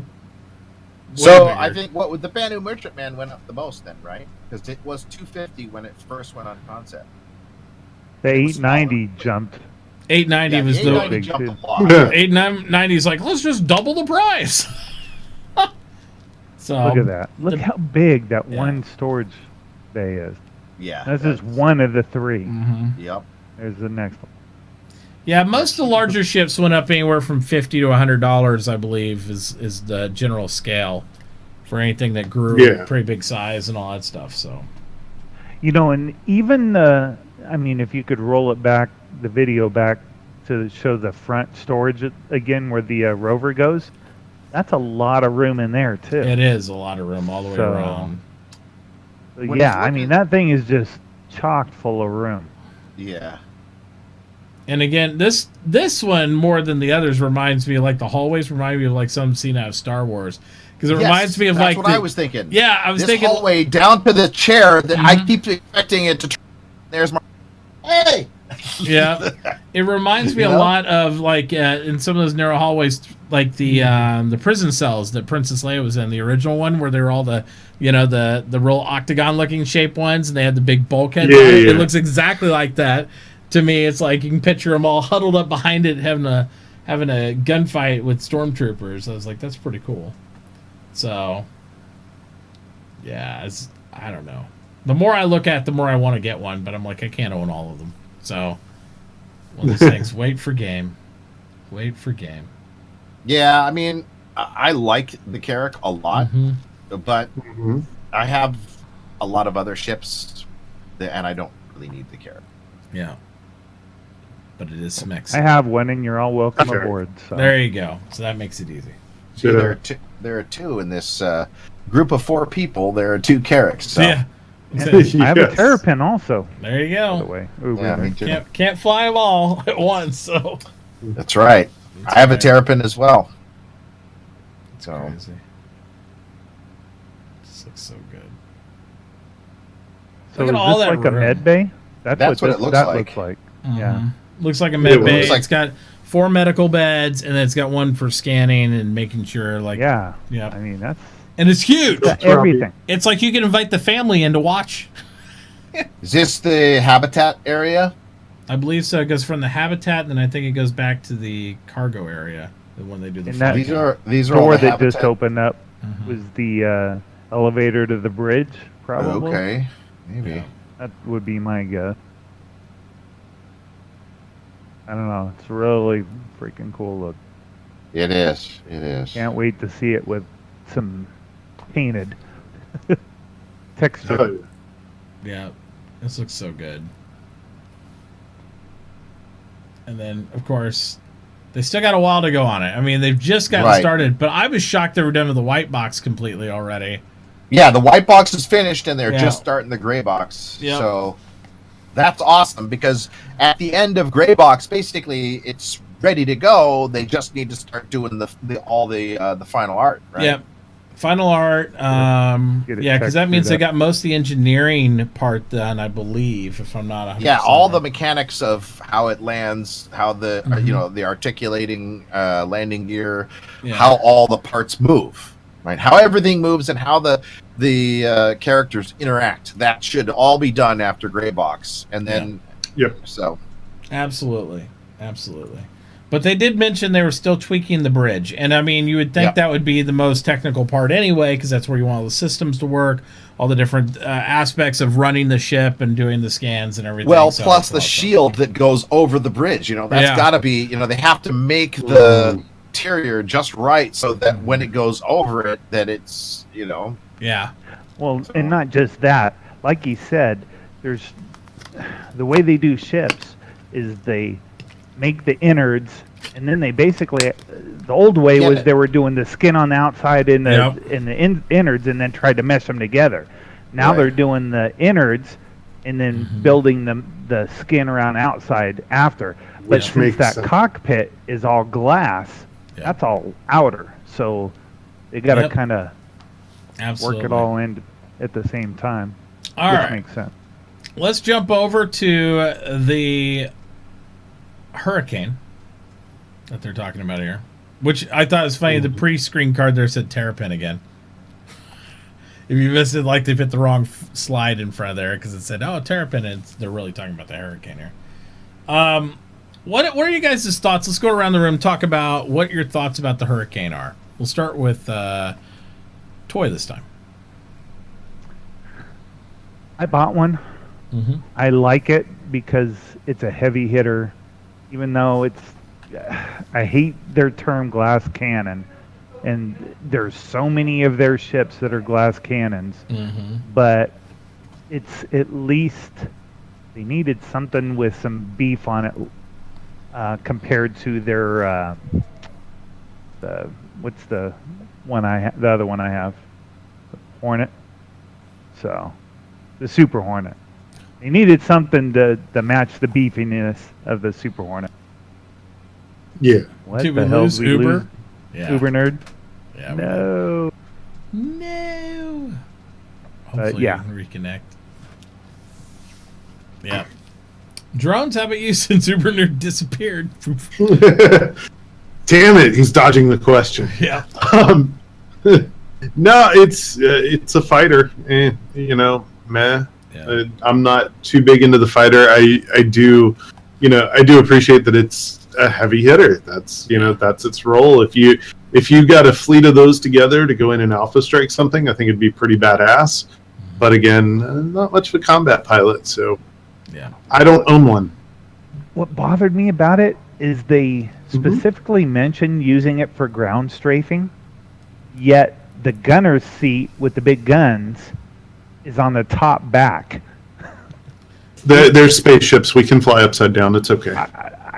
I'm guessing that's what you're going to have to do. Yeah. And what do you guys think about them lowering the front turrets? I guess they originally had those as size 4s, and they brought them down to size 3s, along with what the rear canopy are. So you got 4 size 3s on the actual turret ball, and then 2 size 3s in the front. Originally, they were marketing as 2 size 4s in the front, and then the 4 size 3s on the turret. So they kind of shifted up the firepower dynamic, I guess, a little bit on it too. I thought size 4s on it were like ridiculous anyway. I was like, But I think it's going to be a great strafing ship. I think it'll be good. It'll be able to get in there and come in really hard and fast. But again, much like the Eclipse, I look at it as a first strike weapon. Something to come in fast, hit hard, and then GTFO. You know what I mean? I don't see it being a stay on the field because there's so many ships that will tear it up quickly. So I just that's why I liked it, because you love the Eclipse, which is a bomber, and I don't like bombers. Yeah. So I would prefer to come in with guns, do that strafing run. You follow it up with some missiles, and then boom, rest of the fleet comes in and finishes up whatever we're hitting. Yeah. Yeah. I'd say that's now had an unfortunate crash. Well, he's back. Welcome though, back. And you fit right where you're supposed to be. That's a good thing. Good job. There you go. God dang it. That's why I didn't move cameras around. I was like, he'll be back. It'll come. Yeah. So, since you're back, let's get your thoughts on the Hurricane, because we just went around. Everybody else did theirs. Crazy guns on the turret. Yeah. Holy crap. Not really my type of ship, but oh my god, crazy guns on the turret. Yeah. Like if they get turret gameplay worked out right, the Hurricane is going to be an extraordinarily deadly little ship. Yep. All right. So I think it's going to be an amazing first strike weapon, but if you don't want it for that type of purpose, I don't see a reason to get it. That's just my personal opinion. If you're not going to use it for that intended purpose, there you go. I'm also a little concerned based on the model there, the vantage point of people, because I remember being in the Gladiator, how low you sit, and this is a very low profile turret on top, so I'm sure they'll make adjustments to make it work right. But again, it'd be great if you had 4 or 5 of them. I talked about this during my broadcast earlier. If you had 4 or 5 of them and you were coming in on a hostile fleet from one angle, and then you had something like the Eclipse Squadron coming in at another angle, it would basically be a great distraction, a great first strike strafing, and then just mop it up with all the torpedoes in the backside, and then GTFO. And then bring in the main body fleet that can stay and take punches and stuff would be much, much better dynamic strategically. But yeah, I don't see it. If you were going to own only one fighter, this would not be the one to do that. This is a very role-based ship that would be used for a specific purpose. And maybe if you were like a pirate raider and you wanted to raid places and knock out their defenses real quick with the team, that might be good. But I just don't see it being a multi-use type ship or anything of that nature. So. I think this is a good, like you said, is a good raider. Yeah. And very specifically for, if you have a bunch of them together, you got 4 size 3s on that turret. You could be flying by bigger ships and keeping the guns, as you're flying by as fast as possible, keeping the guns on the ship. Yeah.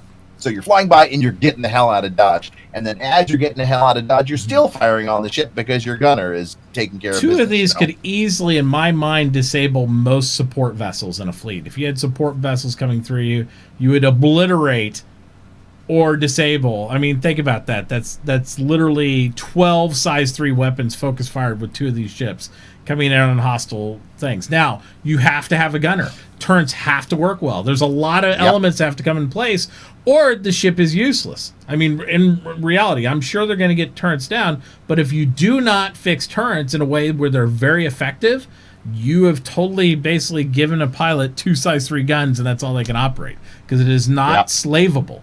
You cannot slave the turret to the cockpit. It doesn't work that way. So that's going to be one of the challenges that we're going to continue to test, and we're dealing with. I sat in a turn a little bit in 3.0, and it felt a little better. I have not been able to use a combat situation because combat is borked right now.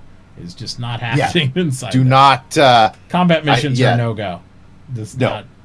Not going to be. Dogfighting is absolutely impossible right now. I'd say absolutely. Yeah, because even the AI is rubber banding. It's like, absolutely. What? DC? Oh, where'd he go? Yeah. Disappeared. What's happening? He's like, I'm behind you now. All right, real quick, I want to hear from each of you guys because we're going to do this during our review week of all this stuff. We're going to go over each of the ships we talked about tonight. Would you buy it for money? Would you buy it wait in game, or you wouldn't mess with it at all for each ship? So we're going to ask you on each one. So we'll start out. We'll go with we'll start with the Hurricane, and we'll ask drones. Buy it like for cash, buy it in game, or not buy it at all? Maybe buy it in game. All right, Toy. Bought it. Bought it. Okay. Uber Nerd. In game, if I were to buy it, but I don't know that I would. Yeah, me too. In game. All right, let's go down the line with the Terrapin next. Terrapin drones. I am considering getting one this sale, so yeah, real money. Okay, Toy. Bought it. Yeah. Uber Nerd. Bought it. Okay. I mean, I've had it since the concept sale. Yeah. Yeah. Absolutely. And then I am considering getting one. I'm considering getting one, but if I don't get one for money, it'll be in game for sure. I think it'll be one of those tools you'll want to have for your group, especially. Okay, let's talk about the Carrack. We already know this is gonna be one of those things. So, Toy, Carrick? Have it. Drones? Would buy it. Would buy 10 of them if I could afford it. Have it with LTI. I'm with Toy. I'd buy 10 of them if it was an option. Uber Nerd?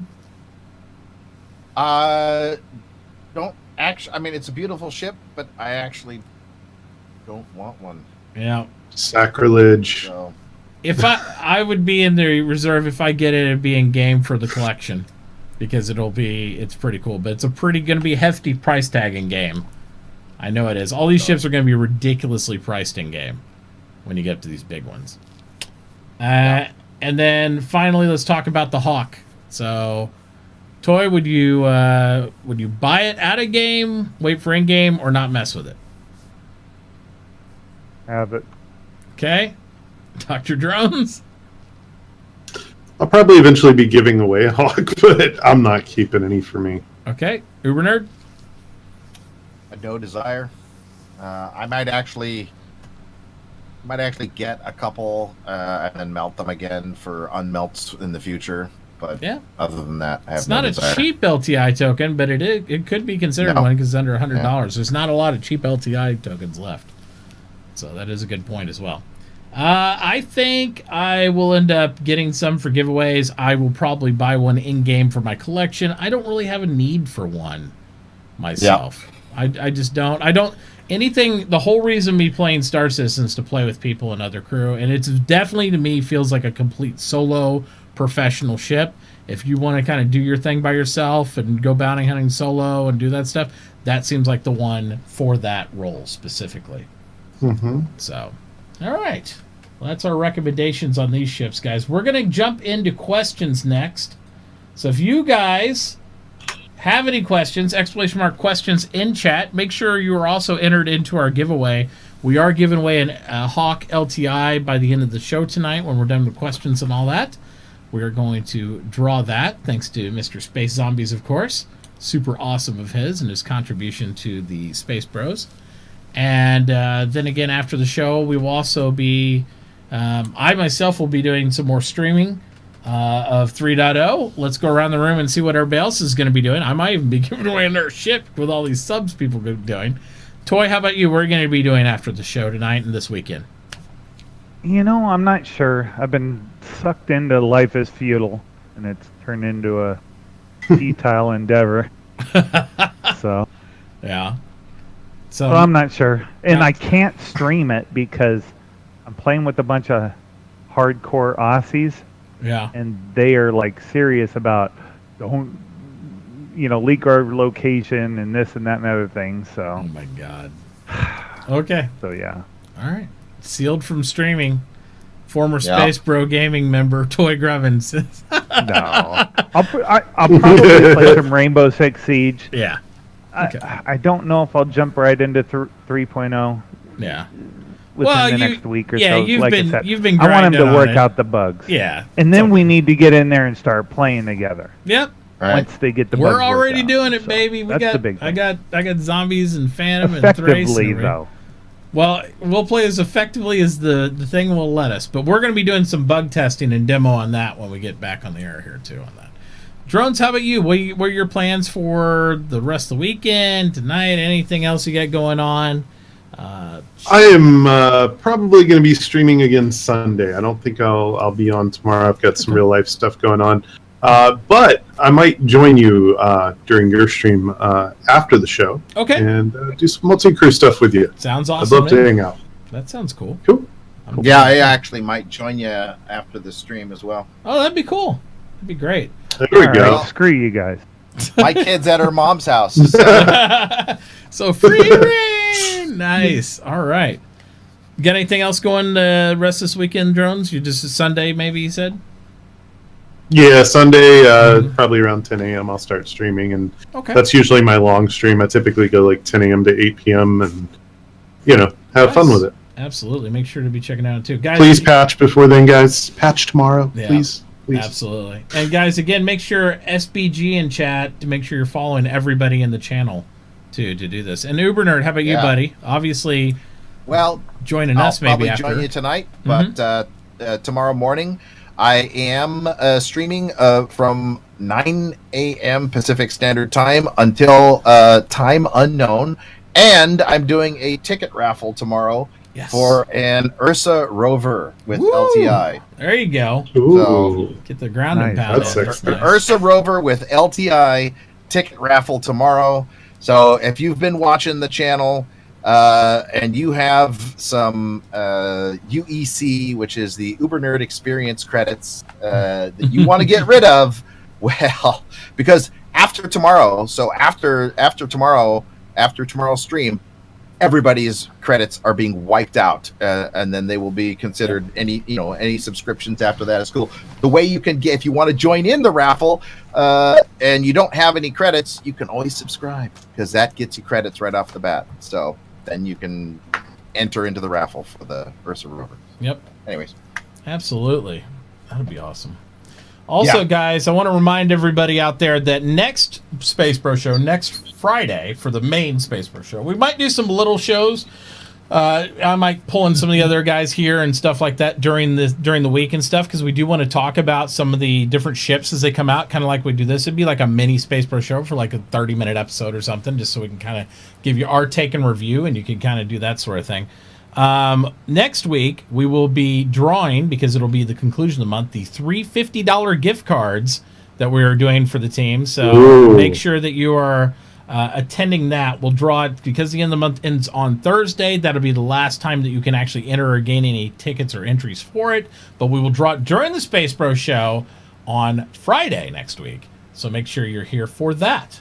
And your opportunity to do that, all you have to do in my chat is hit !ARC monthly. And you can get all the information and deets on that giveaway. And that means next week we'll be launching our next December giveaway for the team. So you'll have more information on that as we get it all honed in and decide what we're doing. So that'll be cool. All right. We're going to dive into questions. And, of course, as you heard, I'll be streaming after the show, and I'll be streaming all weekend, and forevermore we will be streaming. And that's just how it goes. Lots of streaming. All right, so first question of the night from Zocern. Let's see. So this is two things. What would you think if they get teleportation on some of the big ships? And if you could teleport onto ships if you get your shield down? They're not going to do that. So no. Yeah, Chris Roberts does not like that at all, and so he's already said that's never going to come into Star Citizen. Yeah, he doesn't like any type of instant teleportation anywhere. He wants everything old World War II style, and I'm okay with that because the way they've set things up, because the way they have the mechanics in the game. Teleportation of any kind would kind of be OP and break a lot of stuff. The way they have the locking systems and everything else, and all that, and what their path is. I mean, like even to exhibit on to what Uber was talking about with the prison systems and stuff. Teleportation would just, I think, break a lot of the mechanics they have. So, yeah. Well, that might also be why we haven't heard a lot about the tractor beam system, because you could literally jump in the tractor beam section and grab people and just throw them over to the other ships. Yeah. Well, if you did that, I imagine you'd kill them too. But yeah, that would be pretty funny. Kill people with a tractor beam. That'd be a great way to kill somebody trying to board your ship. Grab them with the tractor beam and slam them into the hull. Repel boarders. Just I like this. Yeah. Blood stains on the walls. What happened to them? Yeah. Don't ask. All right. Next question from Elwook says, "Were there any Anvil ships? Oh, ships. I assume because it says ships." Actually discounted today, or are they just regular price? Everything was regular price or increased. Yeah. Yeah. So.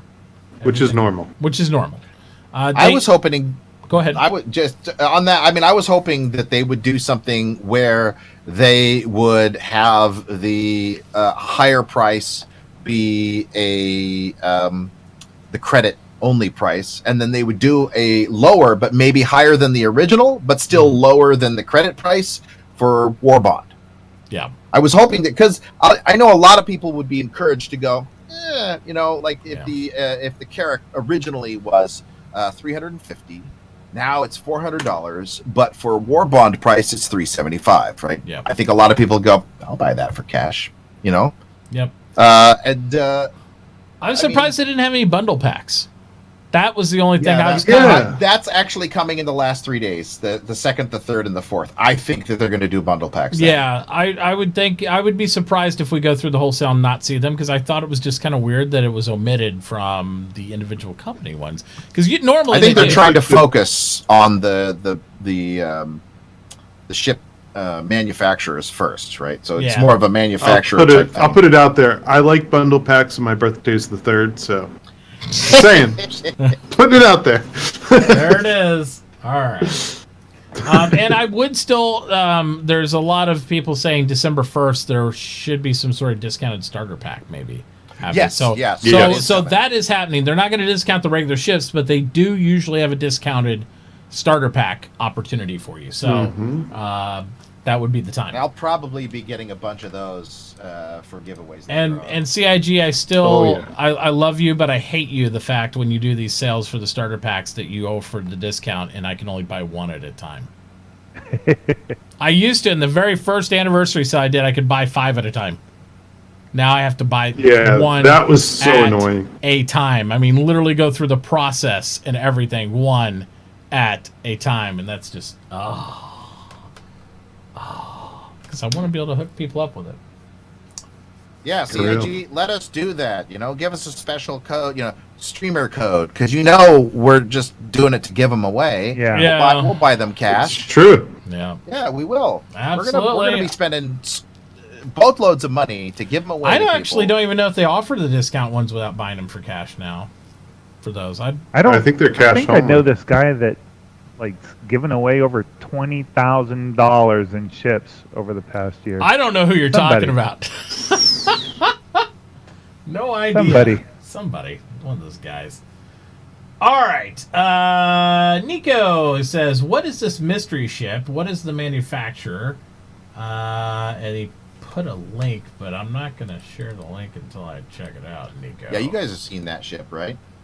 Which one? Oh, yeah.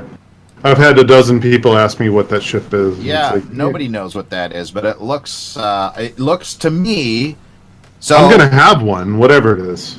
Yeah, probably gonna have to get one too. Where is it at? I think it's the IHOP ship. Here, I'll put it up. The IHOP ship. It's got a bunch of turrets. Yes. It looks really odd. Looks so like a hammerhead. The way I look at it is that it is the answer to the Polaris, which is the Polaris is a torpedo boat, and this one is a gunboat, right? Yep. Possibly could be. So it's like it's another Corvette is what I'm thinking. The question is it an actual CIG ship, or is it something that was player made? No. Well, this is CIG. This is off the artwork that they put out today on the sale page. They put this artwork out today. All right. Well, there it is. So look at that. It is the CIG take on the Carillion Corvette. That is a lot of big guns. It is a lot of big guns. But doesn't the front look like a pancaked Carillion Corvette? You know what this would be? Yeah. You know what this would be? I bet this is the answer for the Polaris. That's what I just said. I didn't think you said Polaris? Oh. Yeah. I didn't hear the Polaris. I agree, man. I'm glad you thought of that. I am too. Uber Nerd, what do you think? Do you agree with me? I do agree with you. See, I was right. Said it I was right. I was right. Preemptively agreed with you. I was right the whole time. I don't know. I'm interested in the shape language though through the bow there. It's like got a void in the middle. It's kind of interesting. That's for the EMP. Oh my god. Fucking EMPs. They're gonna make me hate EMPs before this game's done. I mean, look at the size of those turrets. You already do. And the way that they look like they can articulate, basically, that's a huge coverage. They look like they go at least a 180, if not a 240, like all the way around.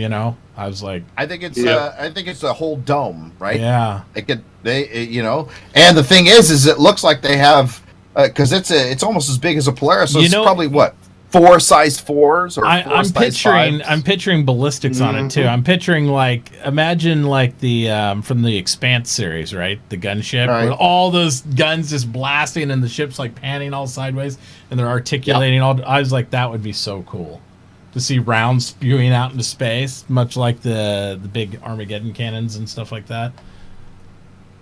That's Who do you really think the neat. manufacturer is? Oh, of that?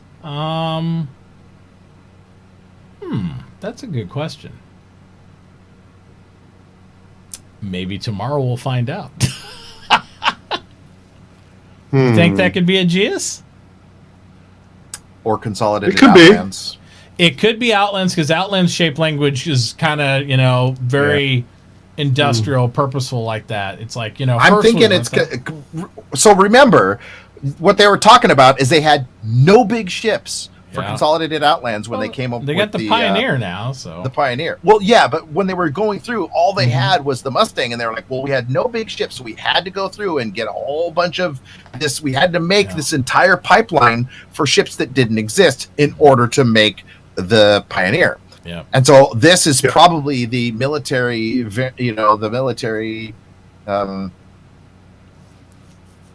Consolidated Outlands. My guess is it's a Consolidated Outlands. So it looks like, if you look at the turrets, it could be for sure. I mean, it definitely has the style where it could.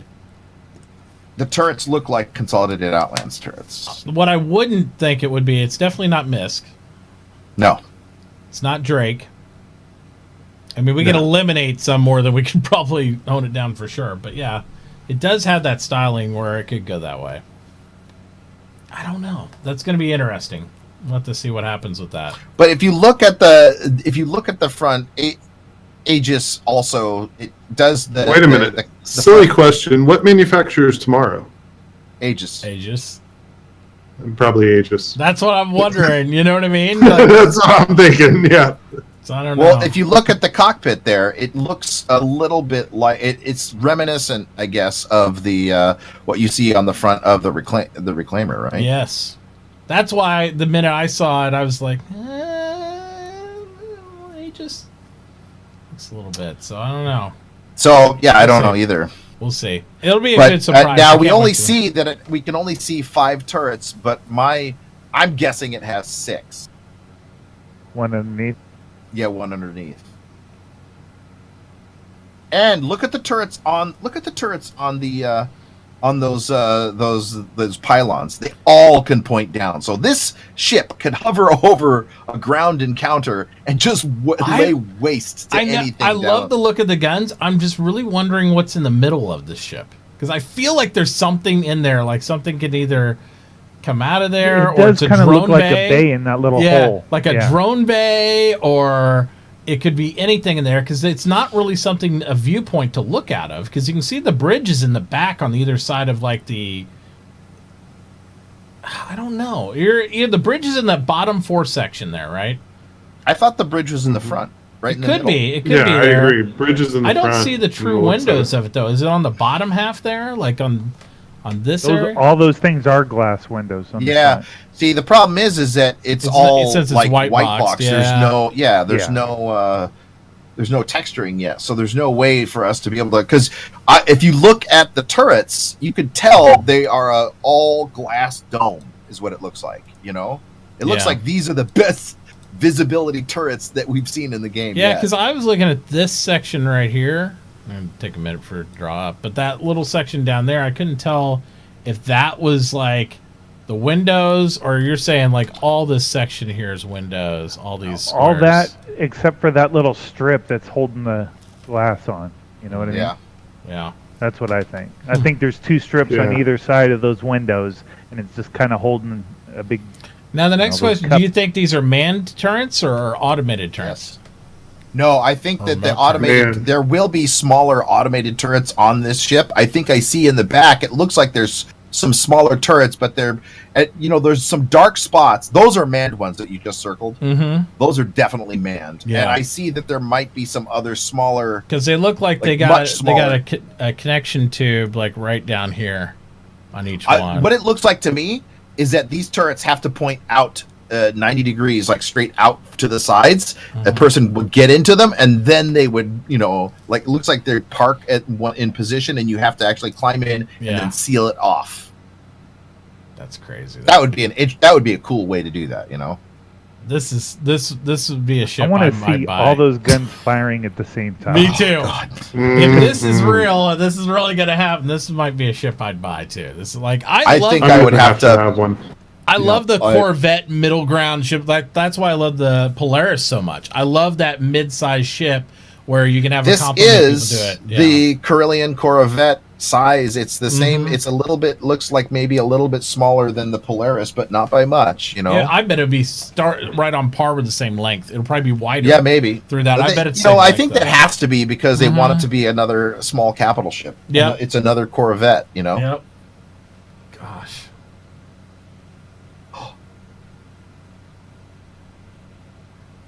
It has Javelin type shape language. It does.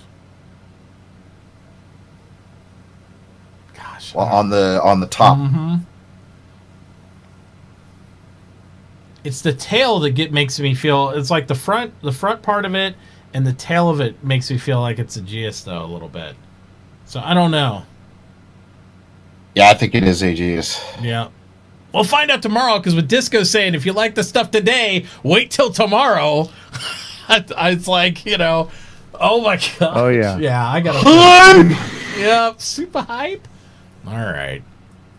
Yeah, we have. I've drilled enough on this one. We'll go over to the question board again. That's so good, man. This is a great week. I love this. It is. It's really good. All right. Really you know what's going to be even better? What's that? Christmas. Christmas is going to be good. Especially when they get the really shitty cameras up and they do all the lip syncing. No, I mean, no, they'll have a good holiday stream. That would never happen. That would never happen. Professional broadcasters. Fleet defense. Yeah. Or, dude, if you had one of these with the Polaris, oh my god! It's like this would kill anything that would try to kill the Polaris, and the Polaris would kill everything bigger that would try to kill this. Yes. But I think what they're going to do to counter that is they're going to make those turrets turn like fucking stupid slow. Or, you know what I mean? It's going to be like... Think about this. You have it so there is no bottom turret. Maybe that's the... you don't have that protection. Maybe that's the exposed side. Right? Because it almost has 360-degree defense, but you need so you just need to fly two of them back to back? From the rear. Good. Yeah, just sandwich them. You'd have no cover. If those turrets turn slow, you wouldn't be able to protect it. They aren't going to turn slow because with their they're not going to turn slow. Because the problems they have with turrets now, with them tracking everything, they aren't going to do that because your experience as a gunner would be like, I'm not getting in that crap. You might as well fly a Retaliator, right? Where it's like, I can't hit anything. Half the guns in this thing are for doing this. I can't hit anything. I guarantee those things they'll be on par. It's like if you get down the barrels of that thing will wreck your face with those. Yeah. If two of them get on you, you're insta-popped. So yeah, that's going to be badass. All right, next question. Going here through the group. From Abyssal. Says, they called the Pisces, Carrack snub ship, a scout ship. It seems something like the Carrack would be designed to not need external ship support. Do you think the Pisces will be a jump point capable snub? I do not believe it's jump capable. Is it? The Pisces? I would anticipate it would be the solution to getting through small jump points just to see where they go as you're out mapping jump points. Maybe. That's what I would anticipate. That's what the drones would be for. I don't think the drones would be able to go through the jump point. What do the drones do, though? They're scanner drones, right? Yeah. So, yeah, I don't think you could... Because he didn't want it to automate through the jump point, so I don't think that... But I thought the Pisces would have some sort of cartography with it, where it goes down to the planet, and it gets you like a radar image or something. I can't remember. I'd have to look it up. But somebody was talking about... it's been a long time ago with the Carrack, that I thought that goes down. You get the major mapping or signature from the Carrack, and then you bring in the smaller snub to scout that out. Because... you got to remember, too, on these planets, there's certain areas that the big ships can't land. They can't land there. Yep. So it's like what they showed. Well, they can land once. Well, face first. But much like in the demo from 2 years ago, right? Like, unlike the moons where we can land everywhere, the big ships cannot land on some of the planets because of environmental hazards, stuff like that, and maybe the smaller ships will be able to pull out of the gravity and those type of things. So, yeah, I hope they do something different with this one than they've done with the other ones. Don't get me wrong. I love the 72. I love the freaking 85X. Beautiful ship. Yeah. But they need to make this little scout thing look totally different, I hope. Well, its role needs to have things that are lined with the ship. It needs to have some sort of like extended radar, cartography to it, something. Or I'd be fine with a jump point thing. It's gonna be small. Yeah, it's gonna be it's gonna have room for 2 people. It's gonna be like a flying Ursa rover without wheels.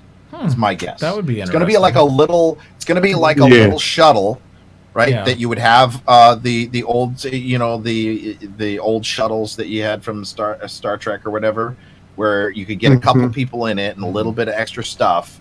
You could, but it's that's what I'm assuming is going to be like Ursa rover size. Take off the wheels, make it into a flyable little shuttle, shuttlecraft, because that's what you really need for an explorer ship like the Carrack.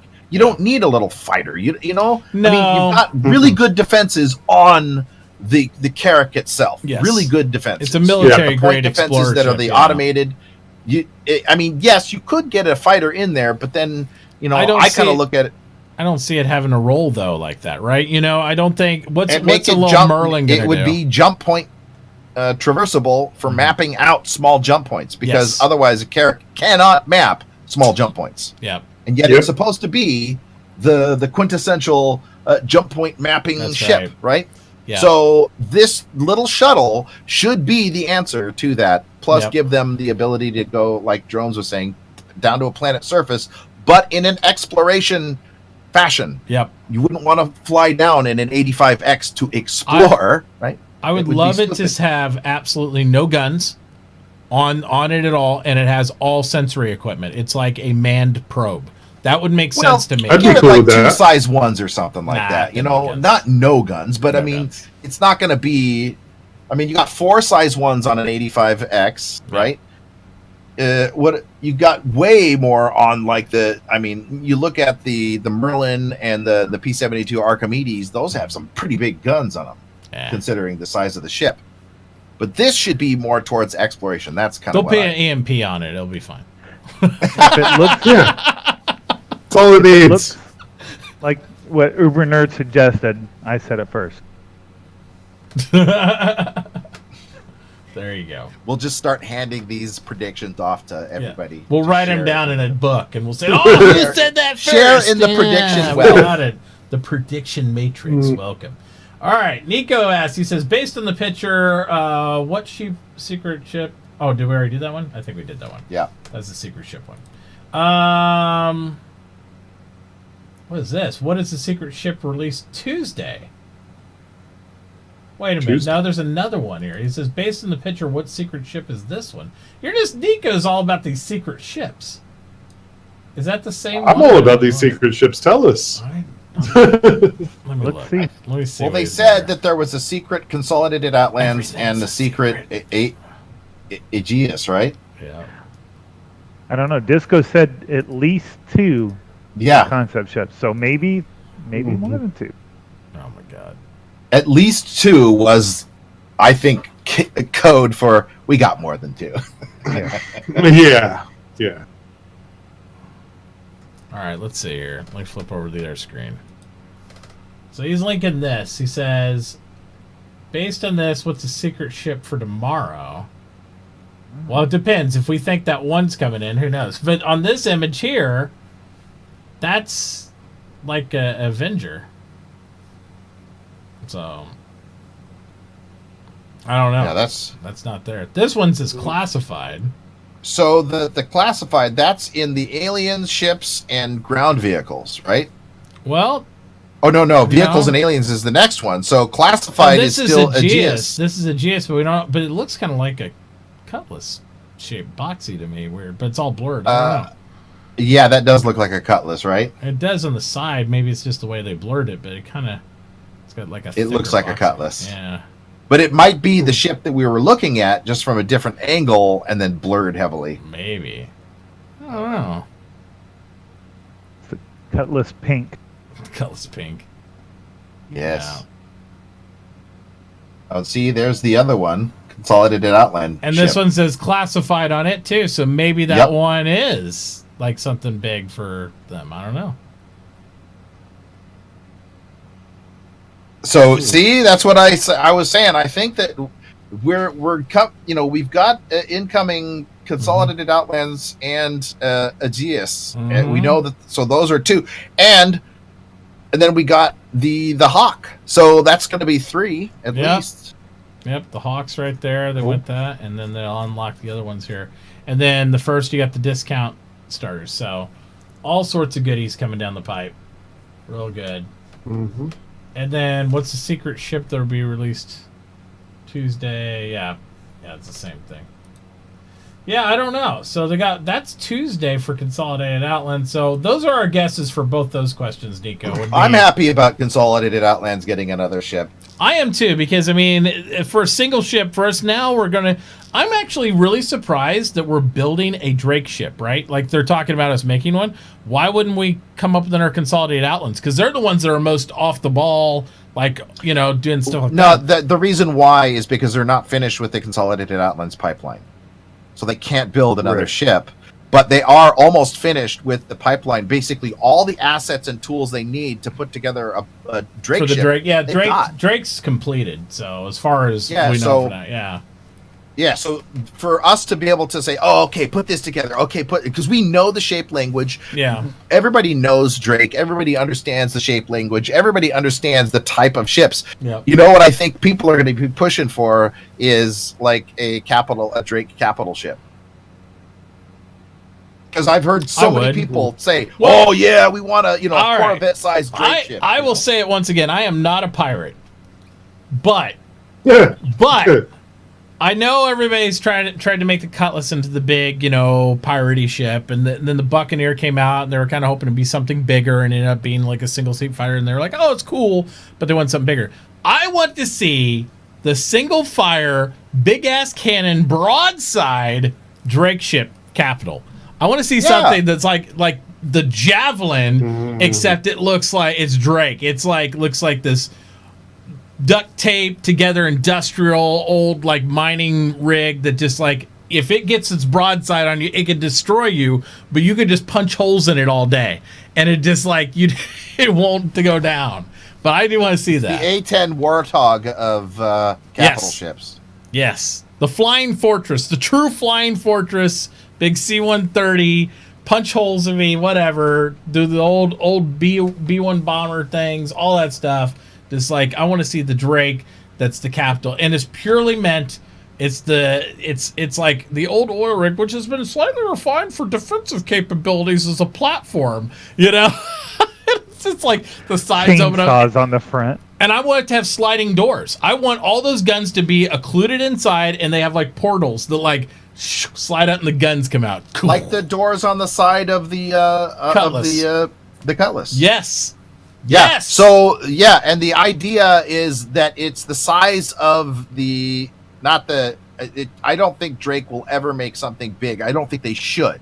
But the Polaris, like that's the biggest. That'd be fine with me. Ship should be. Something where you could hold a crew of like 15 to 25 pirates, and you could board somebody, yard, and really grapple them down and like broadside them and do the whole true space pirate. Make it thing. really be big and blocky. Right? Yes. Not fast, but it's highly durable, and it packs a hell of a punch.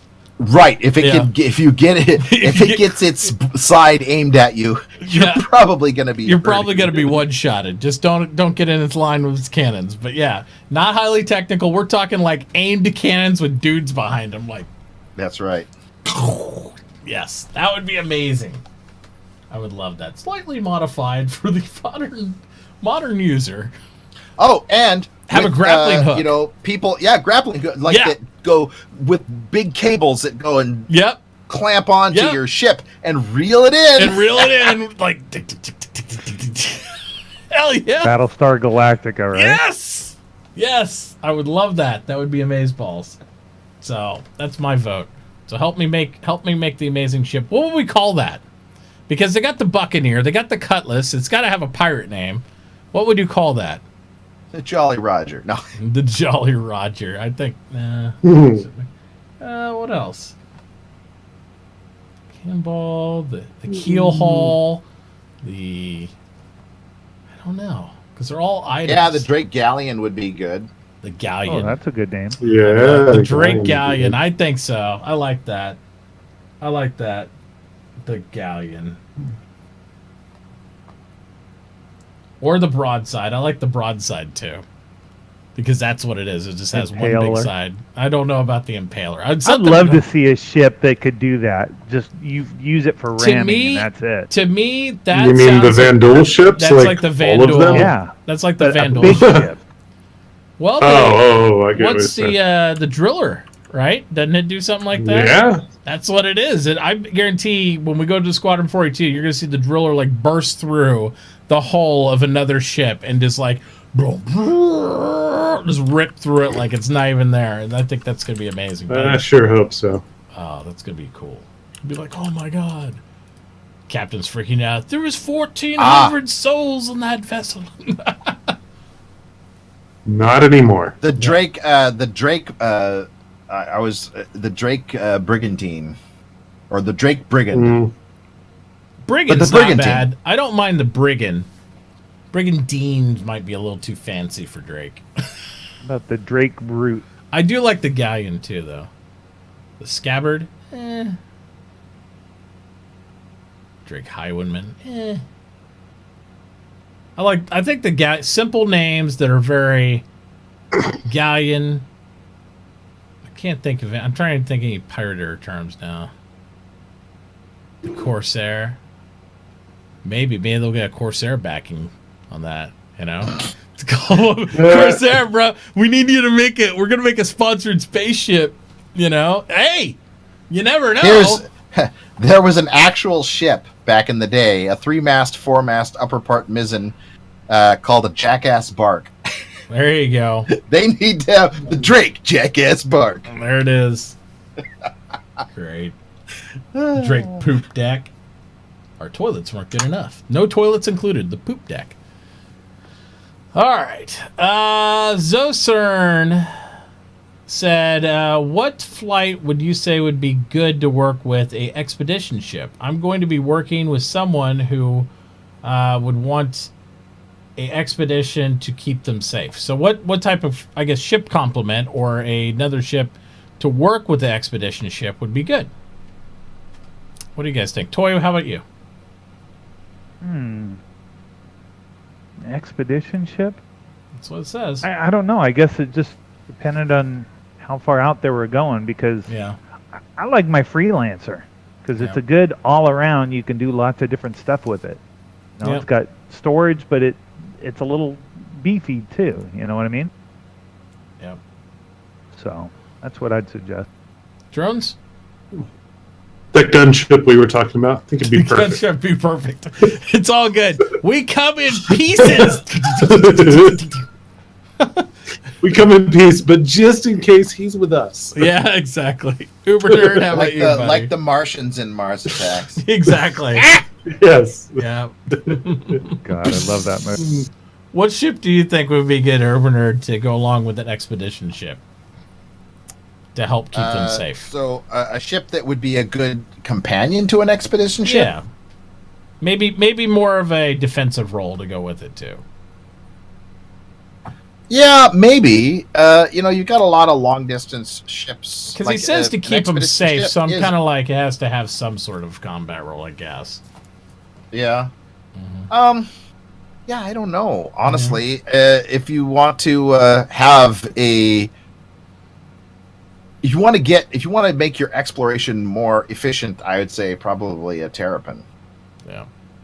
Because then you could go off and do other areas, two different areas at the same time, scan them both, send all the information back from the Terrapin to the Carrack to be, disseminated, to be analyzed, right? So You could also get a breakdown. No real offensive capabilities, though. So how is it going to protect? Bait. I mean, it could take a punch, but you're not really bait ship. protecting. No, I was gonna say for me, I think again, it depends on what you're doing with it. I want to see them, and they don't really have it. I would say a Starfarer is really good for any long range type of thing, but they need a smaller fuel truck. Maybe that doesn't even make fuel, but something you could bring along if you wanted to have a couple ships and be able to do smaller refueling. Because I think the Starfarer, like let's say you're out on a long-range recon op with your Terrapin. Is it really practical for me to jump a Starfarer somewhere to meet you for that ship? I just think that's kind of like, it's like a mobile refinery. It's so big. I think you need like some sort of gas truck designed inside the game for like a mid-level resupply.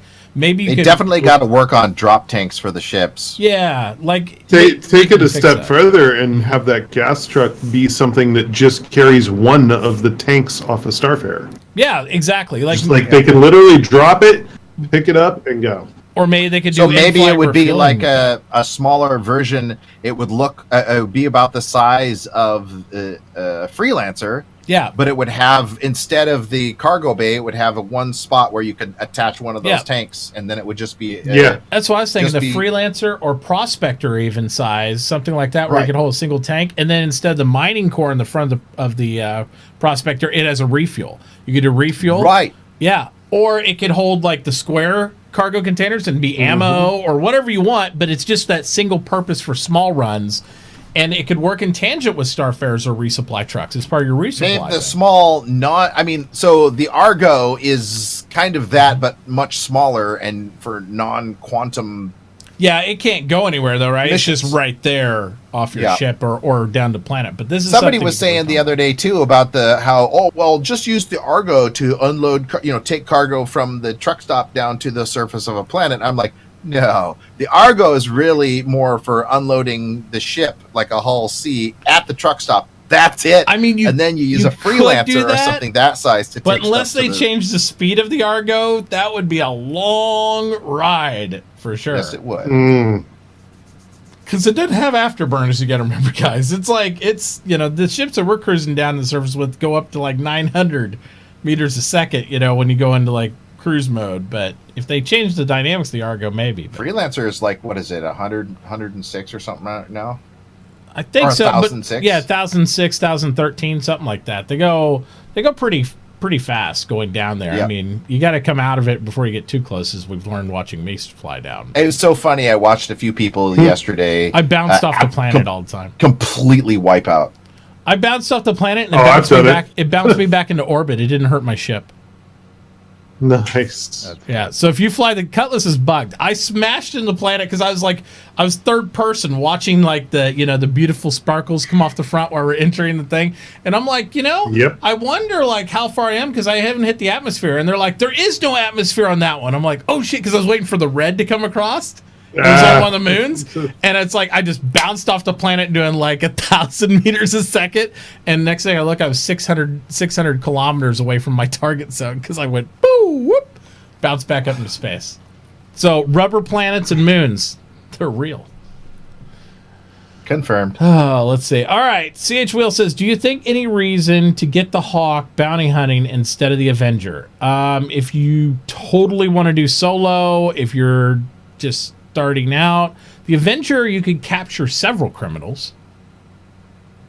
The Hawk, you're only going to be able to get one. And I would also state that the Hawk can disable a ship by itself and get that one criminal. The Avenger could not. You'd still, again, need some more, You'd probably end up killing somebody with the Avenger. It's going to be, if you're hunting in a city and you're incapacitating the person with some sort of handheld taser style weapon, then the Avenger will be fine. But if you are hunting them in a ship, well, the Avenger is only going to be able to kill the ship. It's not going to be able to, you're the fact that you may or may not disable it in the Avenger, plus the Hawk is dedicated to be a bounty hunter ship. So I would say that if that's really the job, one job that you want to take on, it would always be nice to have a Hawk in the back of your hangar to go, yep, I'm going to go do bounty hunting this week. It'd be great for missions, too. If there was bounty hunting single missions where you could run out by yourself, do the one mission where you don't need a team of bounty hunters or something, that I could see it being for that, too. But again, it's really single role focused. It's not going to be something that you would use for other things. So if you're thinking the Avenger would be better to do a little cargo, a little bounty hunter, a little as if, I would agree with you. I would say the Avenger would be better for that multi-role. So I just hope they have a way, like if you're in the Hawk or something, you use your EMP, you're able to get your guns, disable their ship, but you're alone and you don't want to make yourself vulnerable by shutting down your ship, jumping out to go get the guy. If they make a mechanic so he like gives up to you, I like give a up surrender or well, something. Yeah, exactly. Yeah. Go ahead, Uber. I was going to say, they've been talking for a while about non-lethal weapons being brought into the game. Mm-hmm. Well, imagine, like Korax was saying well, if you get, if your ship is disabled, I would just eject and then take out a gun. And it's like, well, then you turn your ship at them and you have these non-lethal, like they shoot like these plasma charges that just basically knock your butt out, right? It's like, and you're not dead. Right, that's the bounty hunter. The bounty hunter's not there or whatever, something. Yeah, knocks you out. It's like a taser on your ship, right? So that's what I hope they have. And I think that they will be doing stuff like that for like the Hawk, because it's not a dogfighter.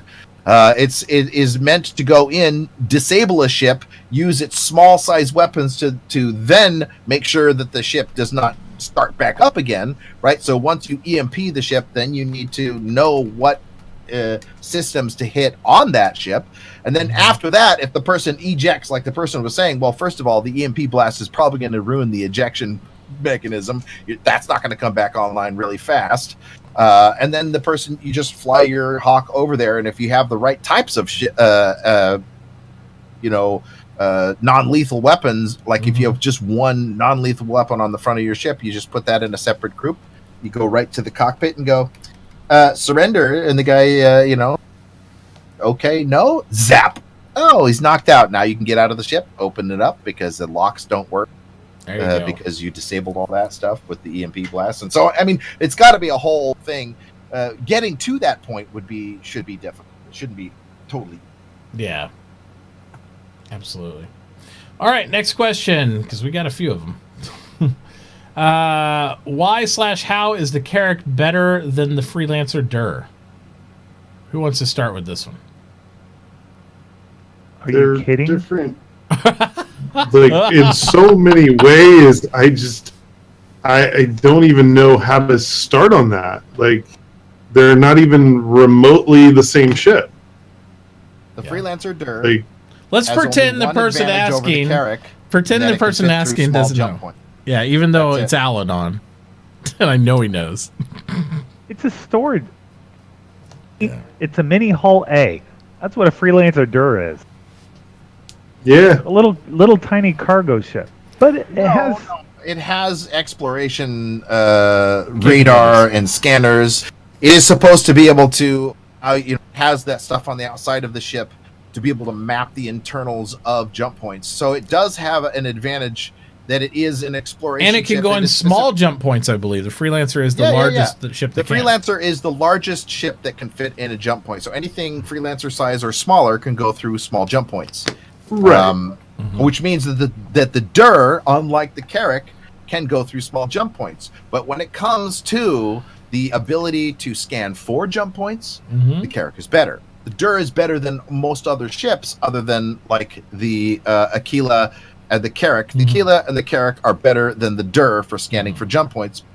But I think that the Dur probably is up there with like the Terrapin, and the Dur are probably in a very similar. We also have to remember that variant-based ships are never as good as role-based ships. So if a ship is a variant of a series of ship, meaning this is the one for exploration, this is the one for cargo, this is the one for this, it is going to be good in those areas, but still have a generalization towards its overall original purpose. Whereas the Carrack has no variants. It is designed to be a military explorer. That's its sole purpose. Just like the Hawk is designed not to haul cargo or anything. It's designed to be a bounty hunter. It is not a variant, much like the Avenger series are variants. They're going to be good, but they're not going to be the best like the at Cutlass their role. Blue is a variant, right? Exactly. It's They got all cells in it, but it is not a... It wasn't designed originally as a dedicated bounty hunting ship, which the Hawk is. A dedicated ship of any class or price should be the best of that class for that role. Right, yes. So you have to decide whether you want something one general or exception, not. kind of in that sense, it would be the Endeavor, just because they were trying to make a modular ship that could have like if you put together just the radar dish and because that one is like there's no other. Although it is the best ship of that class, there's no variance for it, right? Because it has the super collider. The only other place you can do that is to that degree is on a planet. It has a hospital where you can respawn. The only other ships that offer that kind of surgery in that class of respawn is the Endeavor or a planet. There are ones that they're talking about where you could respawn a smaller ship, maybe, but not with the surgical and medical facilities and all the other type of stuff that Endeavor will allow. It is the king of the scientific and medical and all those other things, and farming. All the roles that you could get on a planet to the highest quality are generally available on an Endeavor. Right. And that's why the modules cost as much as ships. Yes. Yes, they do. It's just add-on of ships on ships. And that's why some people only own an Endeavor, because it is a pricey point of entry there. I want one so bad. So bad. Just melt everything else you own. No. You can probably get one. That's really what it is, right? I mean, that's the degree you're at with that. So yeah, I have the Endeavor. Yeah, the Endeavor's a beautiful ship. It's going to be a great tool inside our fleets as well, because it's going to offer respawn. It's going to offer basically player logistics and multiple capacities, the same degree of what you need for other support vessels to offer for your ships. It's going to be great. Let's see. Nelicandra says, what kind of ship do you think was the Hawk brochure? The new Corvette? So we've kind of addressed that earlier. Basically, we think it's a new Corvette. I mean, it looks Corvette the size and scale for that Corvette gunship, which would make sense because it would fulfill the hole in my heart, the disappointment for the amount of hammer and beauty of the Polaris. I was like, gosh, I would have had more guns. That would be the answer to my prayers, to have this ship and that. And I'd be like, I'd be happy. I'd be happy. And then an Idris or two, or Javelin, or Bengal and stuff. And I'd be good. Yeah, we have a Javelin. Yeah, I need lots. I like big ships. I will not lie.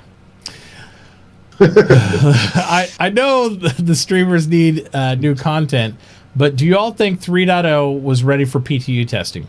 Yes.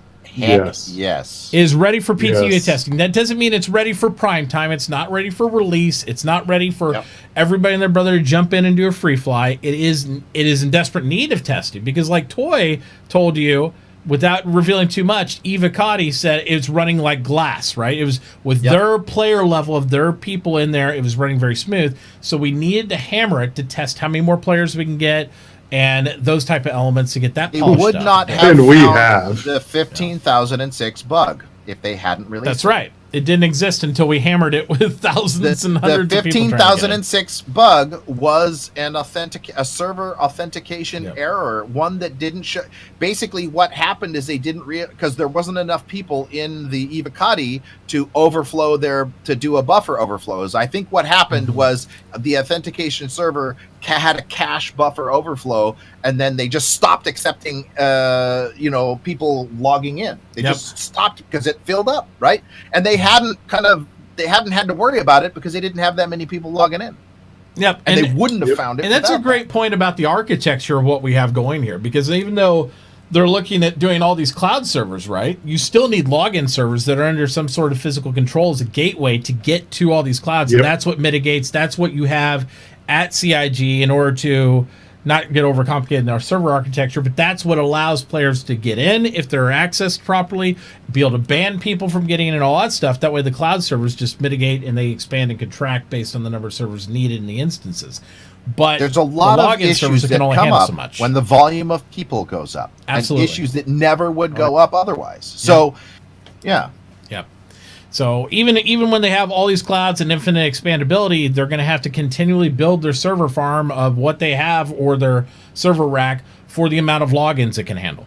Because if you have 55,000 people logging in concurrently, like what they do in EVE Online, versus, oh, today was a busy day, a new release, we have 250,000 to 500,000 people trying to get in at once, like on a WoW server when they release something new. It's a big difference on what you need for sustainability. So, yeah, and I don't base the release of this on streamer content anyway. I mean, if we were no, I mean, we need content, but that's our job to make our own content. We're not beholden. I was good in 2.6.3 when I didn't get into 3.0 right away. I went right back to 2.6.3. Like, does the content help us? Yes, because we love this game, and this is what we're passionate about talking about. And anything you're passionate about talking about, that's going to help bring you to the next level as a streamer because you're going to get into it. But I think if I'm being totally honest, I think they probably could have started testing with Evocati a little earlier, and they probably could have started testing with us a little earlier, because this, again, is the best PTU build I've ever tested. So that means they've gone a little bit beyond with the polish than what we've had before. We were testing PTUs when you couldn't stay in for 30 seconds, and at some point, somebody had to say with the Evocati and everybody, oh, this is good enough, let's expand it out. And I'm like, what?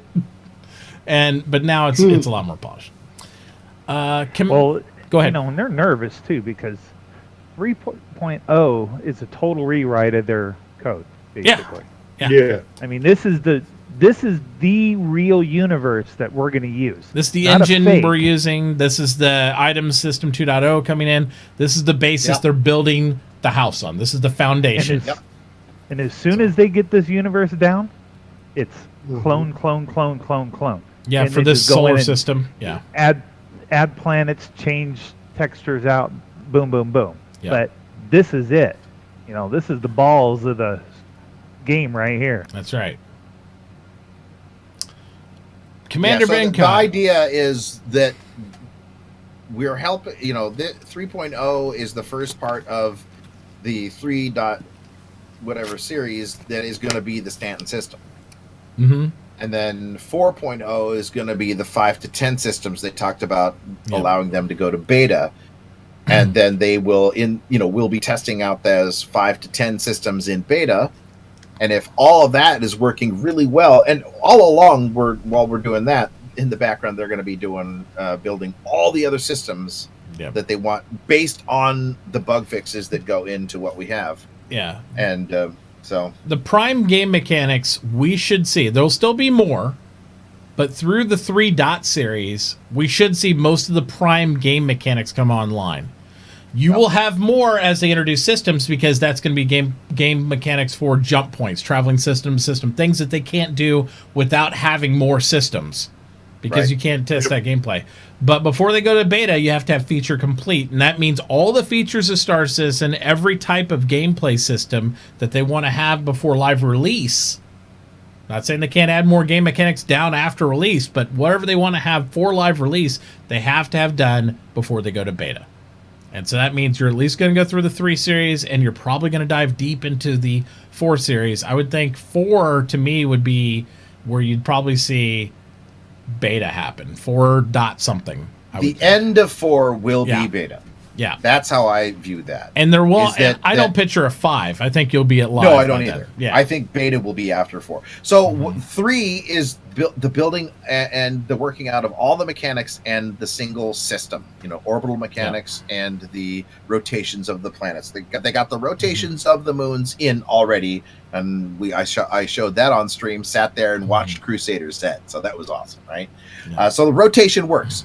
The next bit, probably 3.1 or 3.2, I don't know when that orbiting is going to start happening, right? So as soon as rotation is working, mining, all. Well, but that's another lower. That's a gameplay mechanic. But what I'm saying is the the more of the server and positional mechanics are the ones that are going to slowly come in as well. Core physics. That is going to be, those are the ones, like mining is an easy thing to implement if you're not thinking about stuff like, oh, okay, these asteroids are orbiting the star, or this group of asteroids are orbiting a planet, and the planets are rotating, and all of that stuff put in together, and then you have to think of, okay, now we're going to land on this planet which is orbiting a star and it's rotating, and we're going to mine.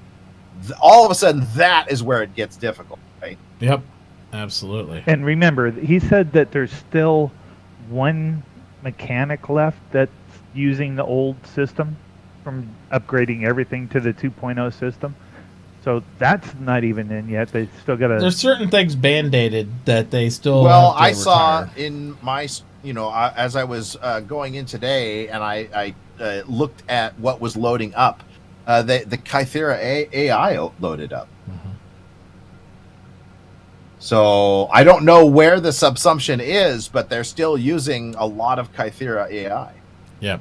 I don't think they're ready to online all that. I mean, really, right now, what's the AI do? I think the only place the subsumption is in the people walking around the pathing. I think you're right.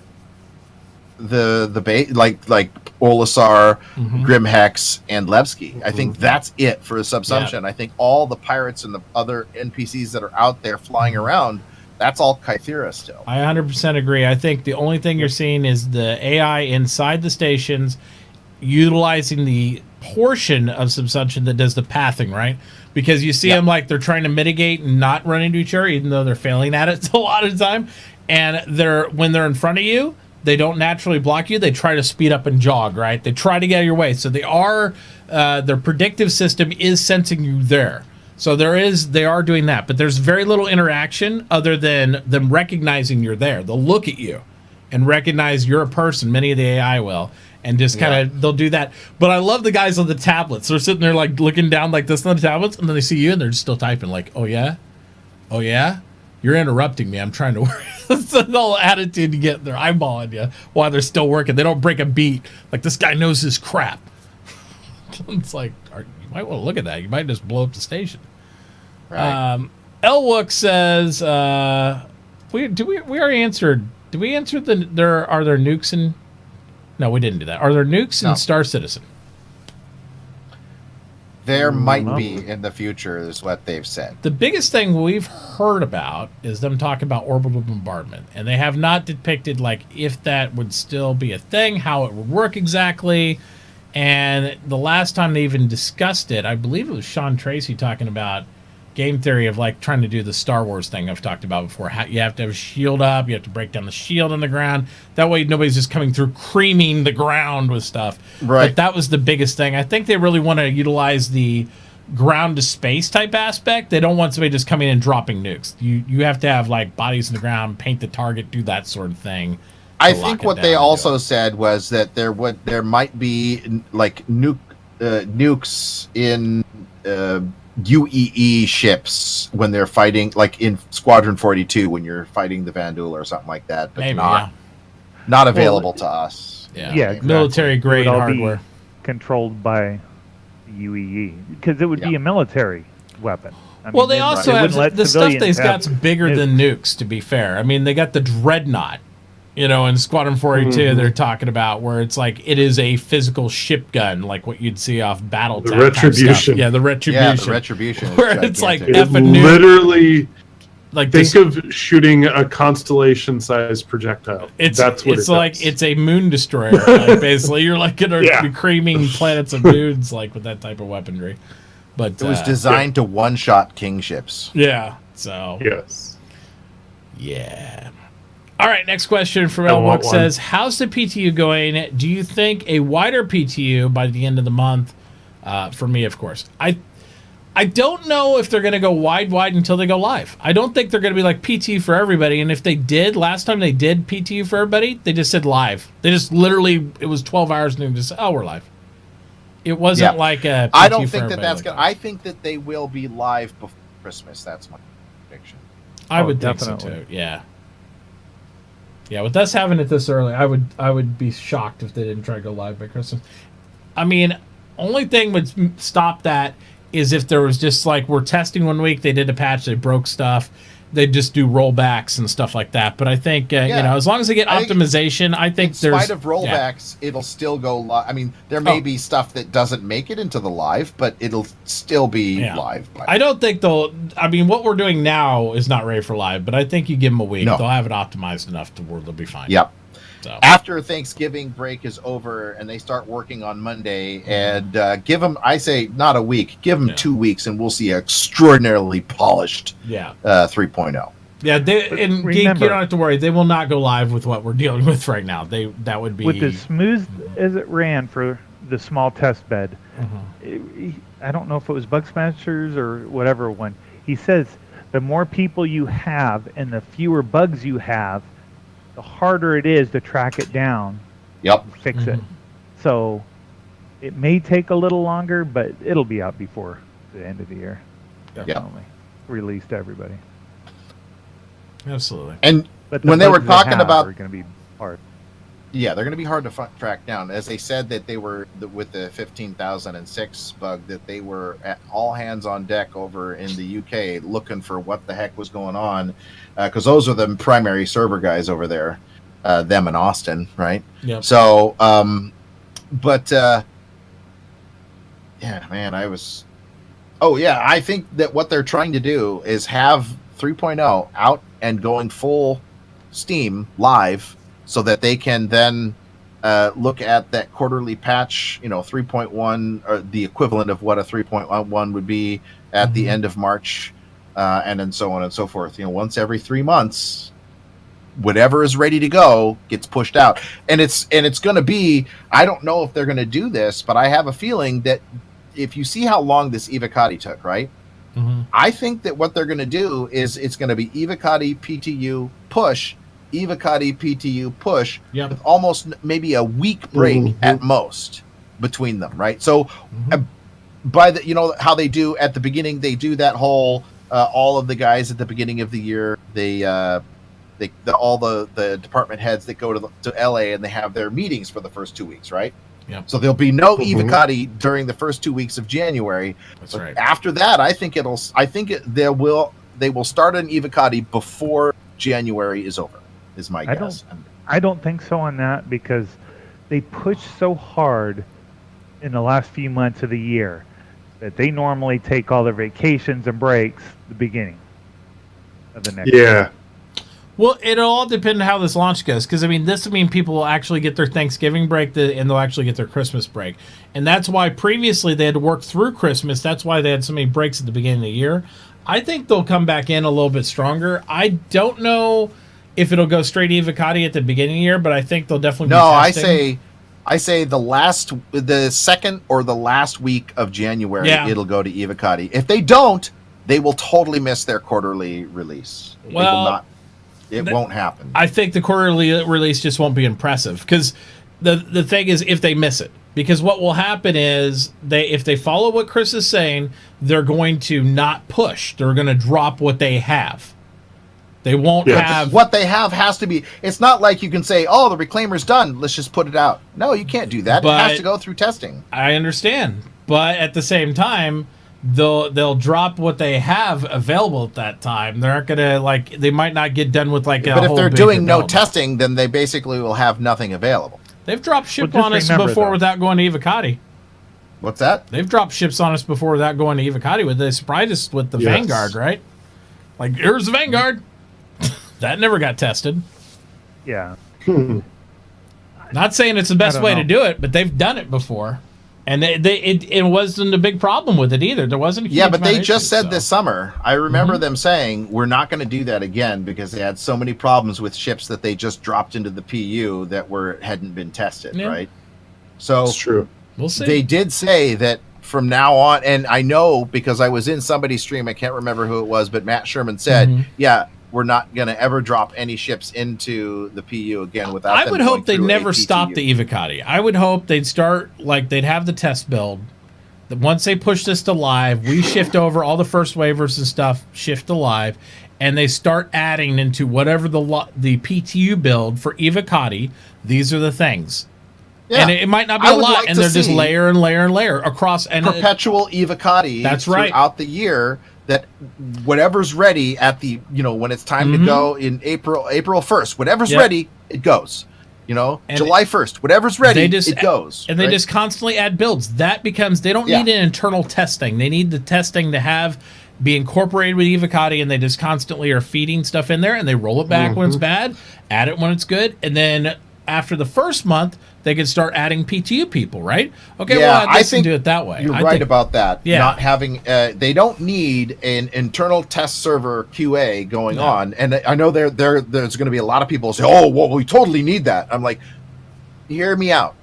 There's so many times that they've said, oh, it was working perfectly on the internal QA build, and then we pushed it out to the Evocati, and it absolutely broke. Evocati and QA should be working hand in hand from the build all the way, because they're under NDA anyway. Just keep it going. That's what they need the QA, but they need them to be like the group leaders. Like, okay, I'm group red leader 1. I have you 10 guys. Let's go do this. And then they have a directed kind of. They take this. Okay, I take my instructions from this person.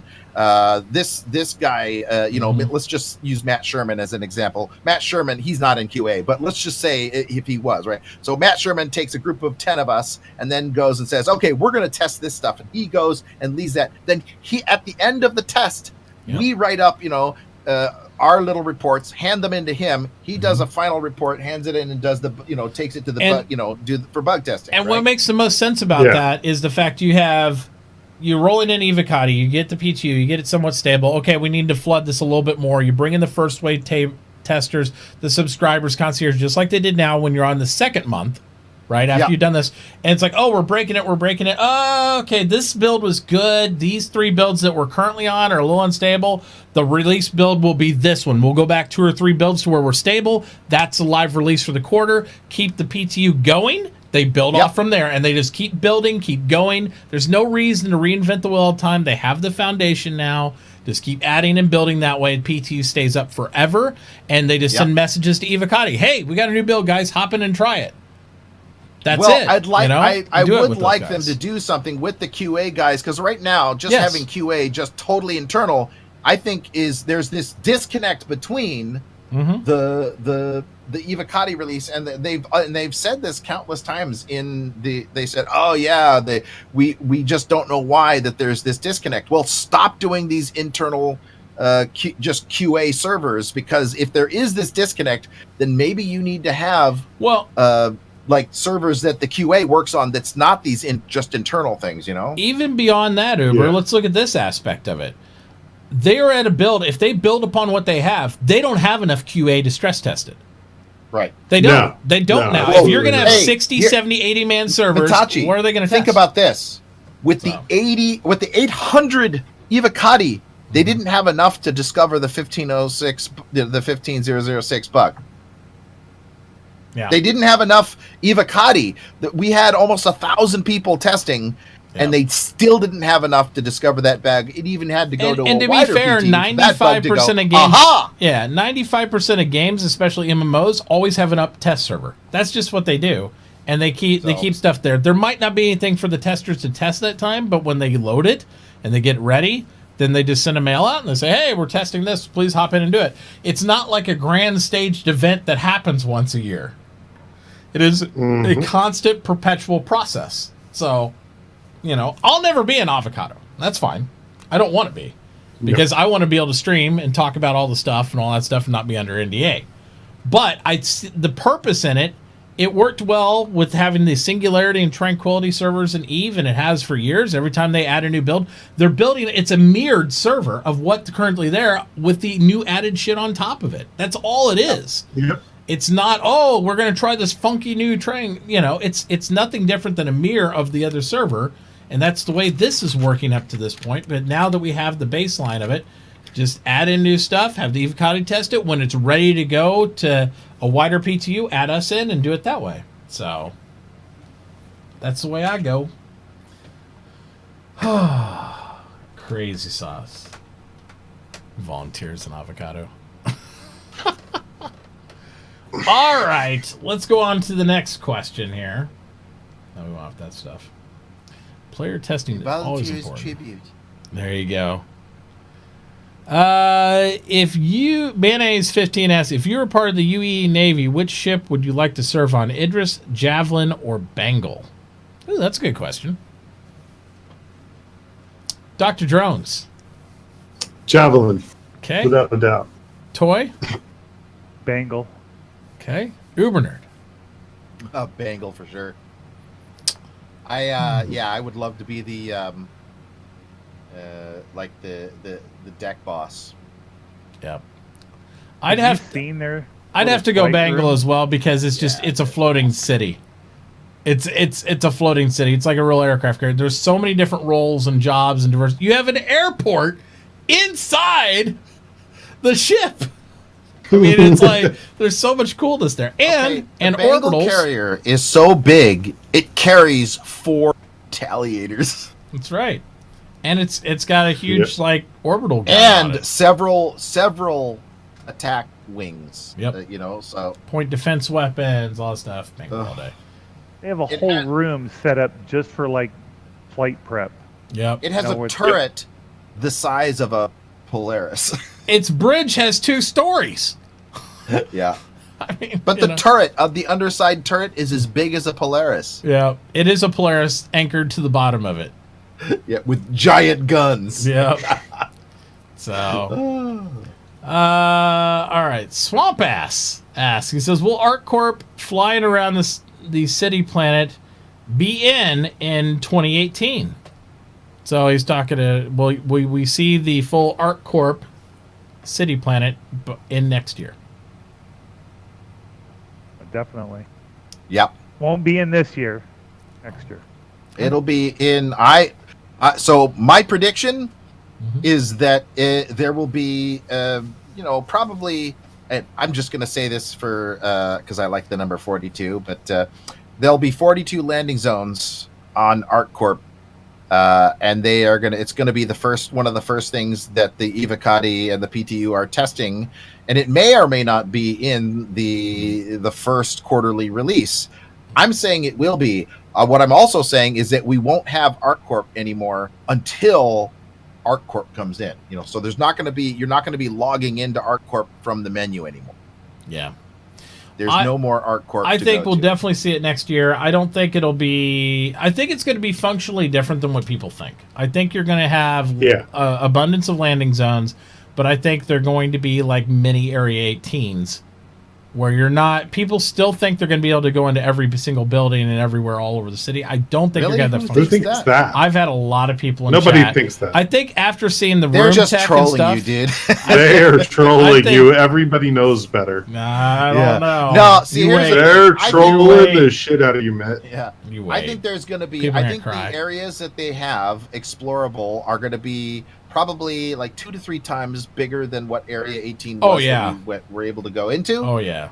And then there's, like I said, my hope is that they'll have areas 1 through 42 in the first iteration, right? And those will be the landing zones, and above them will be, each one will have a truck stop above it, where the bigger ships like the Hull C, which hopefully will come out in the April release as well, will come dock, unload its cargo. Then you and your smaller ships, the Reliant Core or the Freelancer or the Hull A, the Hull B, any smaller ship which can load a bunch of cargo on it and then fly down to the surface of the planet. That's what those are the trucks. Those are the trucking jobs. And you know what they said that you could do gameplay in this game for 30 minutes, I get it done after work.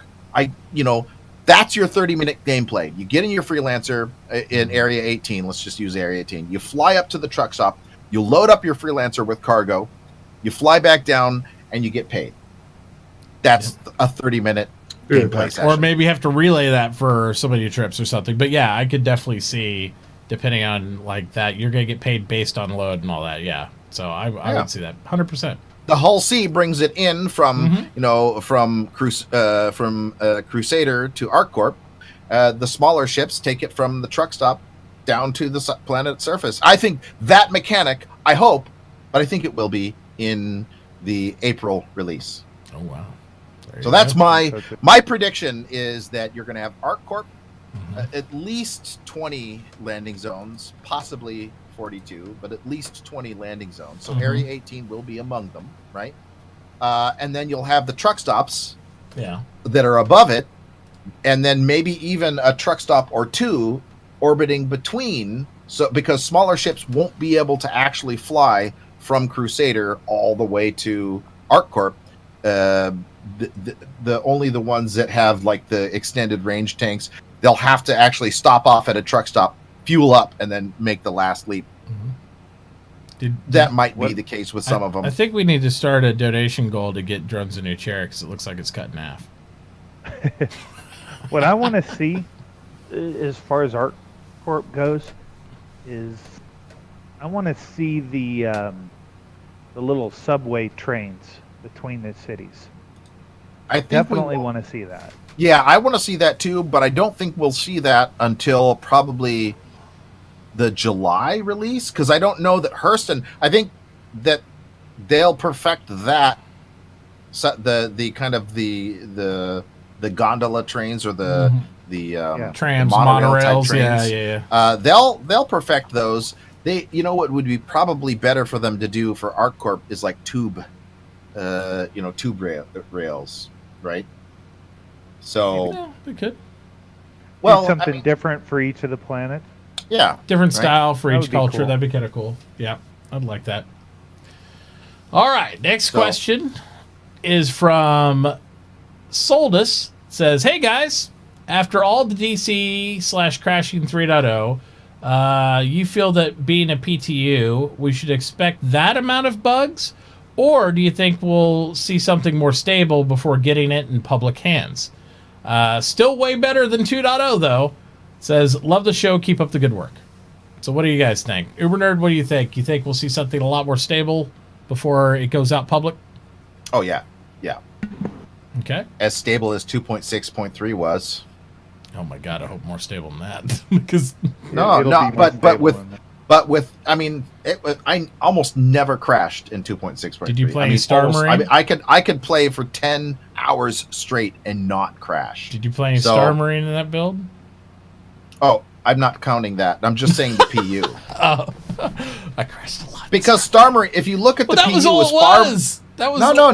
the PU was far more mature than Star Marine was. This is true. Right? And if you look at Arena Commander, that's far more mature than the PU or Star Marine. Correct. And it was way less buggy. There's many builds where we could only play Arena Commander because everything else was pretty gummed up. Right. Yes. But Arena Commander is far more mature in terms of its code and all that stuff. So I think that you will have a pretty, like, PU to PU. I'm not comparing the Star Marine maps, but I think Star Marine is not going to get an update until probably the middle of next year, maybe. I would think that's probably, in terms of its map sizes or different maps, that kind of stuff. If they just polish if they just smooth out the netcode on Star Marine, it'll be a huge improvement alone. Well, that's kind of what's going on. Anyway. Yeah. Yeah, and I think that the match sizes might change. Maybe. I don't think they need to, though. I really don't. I think 24 for the size, without them making new maps right now, and they're not going to. I hope they aren't. I mean, I think middle of next year would be fine. Because, to be fair, a lot of people totally avoid playing Star Marine just because of the netcode. And just fixing the netcode alone would add new life to the game. Because it's fun when it works. It is fun to play. It just has to work. That's it. Mm-hmm. They don't have to do a lot of dynamic there. Focus on the main game. We'll deal with Star Marine down the pipe. That's fine with me. All right. Toy, what do you think? I assume everybody agrees, but we'll go around to everybody. So you think we're going to see same amount of bugs, a lot less bugs by time the 3.0 goes live? Oh, they're putting out patches every day, just about. So definitely a lot less bugs. Yep. And like I said, it's growing pains. Absolutely. It was smooth for, it was rough for them for a while. They smoothed it out. It was rough for us at the beginning. It smoothed it out. It's rough right now for you guys. They're already smoothing it out. And so, yes. All right. Drones? Less of the bugs we have now, more new bugs caused by the fact that we have less of the current bugs. So, yeah, development. Yep. But I don't think they're going to be as game-breaking bugs. They'll be minor annoyances. No. Like, yeah, for God's absolutely. sake, I'm sure the ladders will work and everything else. I don't think they'll make it so we have some of the severe things we have now. We'll be okay. Next question from Every Dog Has Their Day. Do we think mining will be coming soon? Yes. Simply because the prospector's in, I'm going to go with release. The first quarterly release next year will bring us at least the first iteration of mining. I don't think so. I think we'll have it may not be everything. Go ahead. No, after you. I was just going to say, I think they're going to be spending their time getting the rest of the planets in. So I think that's probably going to take the majority of next year. I think that they're unrelated teams. I think as soon as we get voxel asteroids, I think that's when mining can come in. Yeah. I genuinely think that's what we'll see. It's not going to be the full mining. It's not going to be like, Orion's everywhere digging through asteroids. You won't see the Orion. It will be some implementation of the early iteration. Yeah, we'll see early. Here's my prediction: is you will see an early iteration of mining. There will be mining both in the Shubin mining stations where they have the mining already the mining interface there for people who don't own a Polaris or a prospector, and then there will be prospector-based mining, not from asteroids but on the moons. That you're not going to get asteroid mining probably until the middle of next year at least, maybe even further along. Voxel asteroids, the destructible voxel asteroids, are a kind of a work in progress because they need to get the voxel technology to also mesh in with the current asteroid, how it populates the belt there and all that kind of stuff. And voxels, they are far more system intensive than our just your standard polygon. So I would say it would be easier for them to be, okay, we detected a pocket. You could just say that you detected a pocket of stuff underneath of the surface of a moon.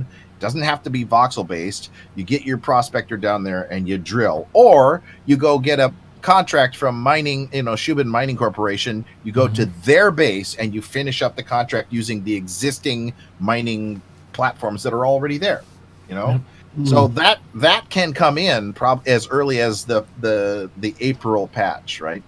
Yep. That's what I'm assuming. But it will be basic. It won't be the full mechanic that they described in the mining document. You know what would be cool, and they could do it to kind of keep everybody at bay but get mining in a little bit, is they're having these habitats or these mining houses outposts on the moons with mining things on there, and they already got the terminals in them.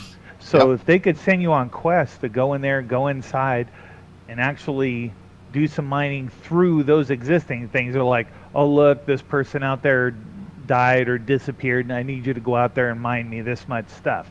It would give you a quest, get mining kind of in, and get you at least on the terminals until they can get the rest of the mechanics in, like you said, with the asteroids and all this other stuff.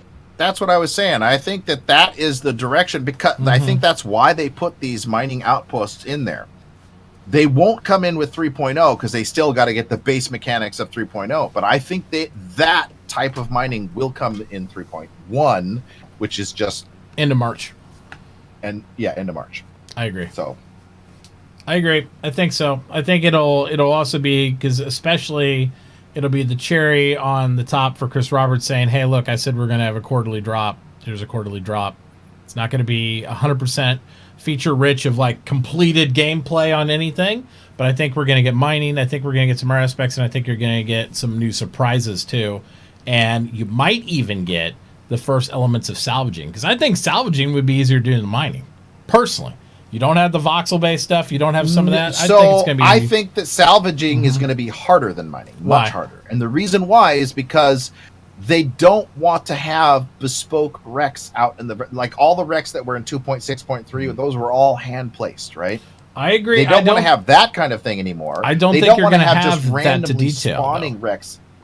They don't want to have randomly spawning wrecks either. They're trying to work on the persistence of wreckage that we create. Yeah. Either by destroying or fighting with NPC ships or our own ships getting wrecked, and they want that to persist. But so I think they're going to hold off on. I mean, we know the Reclaimer is coming, possibly in 3.1. Maybe, yeah. And I don't know the type of I don't know the type of mechanic that will. They may. Yeah, I know they've been struggling with that mechanic. Yeah, because I think you'll get the first iteration though. I think you're right. I don't think they'll have like spawning everything. I think maybe some mission-based salvage or specific areas, just like what you're talking about with the mining outpost, and be able to do these certain spots. I think maybe they'll have some iterations of certain spots to experience salvaging. Maybe even we might even see the utility hand tool come in, right? That they've talked about, like the paw. I think we might see that by, either, if not first quarter, but second quarter. I think you're going to see the very beginning of that. Yeah, I think you're going to start to see that definitely by July. You're going to start to see those type of things start to come in. I think first is going to be mining and some more little gameplay stuff, some spaceships and stuff, along with the planets steadily growing in things. And I really think by end of next year, we should have a completed solar system at minimum. They still got so much little stuff to get. I mean, none of the little snub fighters can disengage from the ships. Yeah, I bet they're regretting that whole parasite build with that crap now. they're like, damn it! Why didn't we just make them like land in them?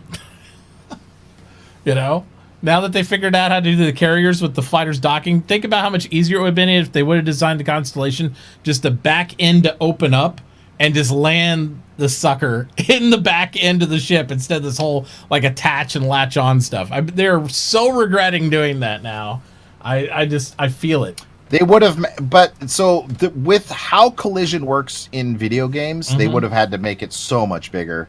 It's got a big ass already. I mean, make it a little bigger. Be all right. Everything's bigger in Star Citizen.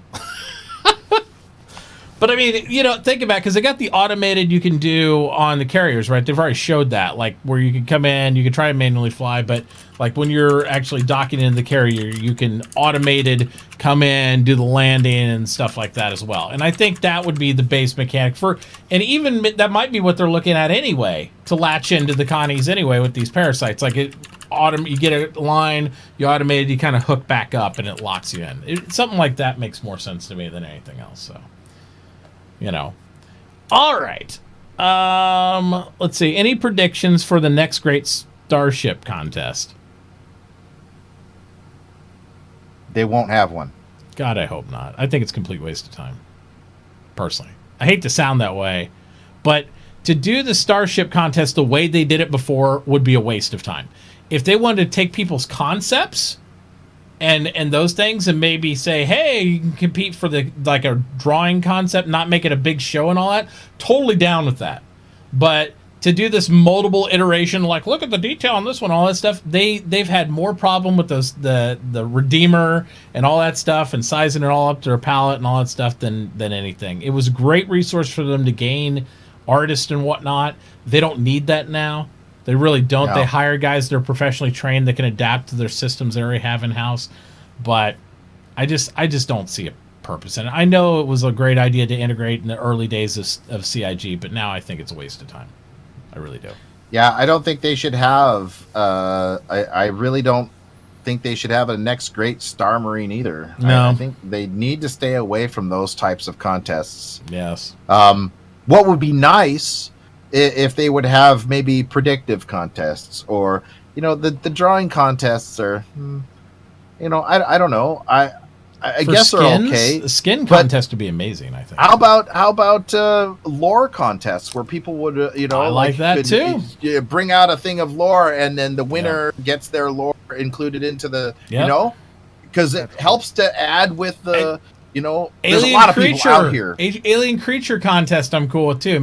Help make some flora fauna out there, just the concept. And not just pick one winner, but pick like 10 winners. Because there's going to be a lot of people doing it. And say, look, we don't want no napkin drawings. We want full on, on graph paper, really well thought out, concepts. Exactly the life cycle, all that kind of stuff. Yep. That because we're a part of this community. We're helping to grow this community. We're helping to build it. So the idea, like I like that idea, the animals one, but I want to, because they're going to have to come up with a whole whack. It'll help stimulate other ideas, and I'm good with artistic things, skins, all that stuff, but they've had to do so much extra work on top of all the effort of what the people did that originally designed some of these things from that contest and whatnot. And given they were still trying to work out their pipeline and everything, I just don't think it's worthwhile to go into that depth for a spaceship. They have such a great line already.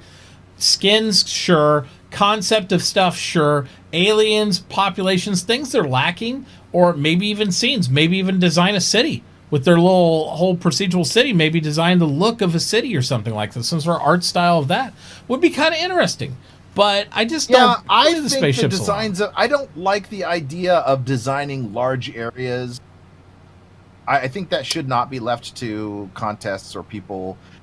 Just because those large areas are places that you would explore. You know what I'm saying? Yeah, but maybe architectural types. Yeah, stuff like that. Shape language for cities. Like, what is the overall shape language of San Fran, Tokyo? Right? Exactly. And I wouldn't do it for a whole race or anything. It'd be like a specific little, somewhere that you could see this person did it. Whether it be like, what do the roofs look like? Yeah. What are the statues that are on the? Have you guys ever seen like on Japanese temples how they have the little animal statues along the ridges and stuff like that?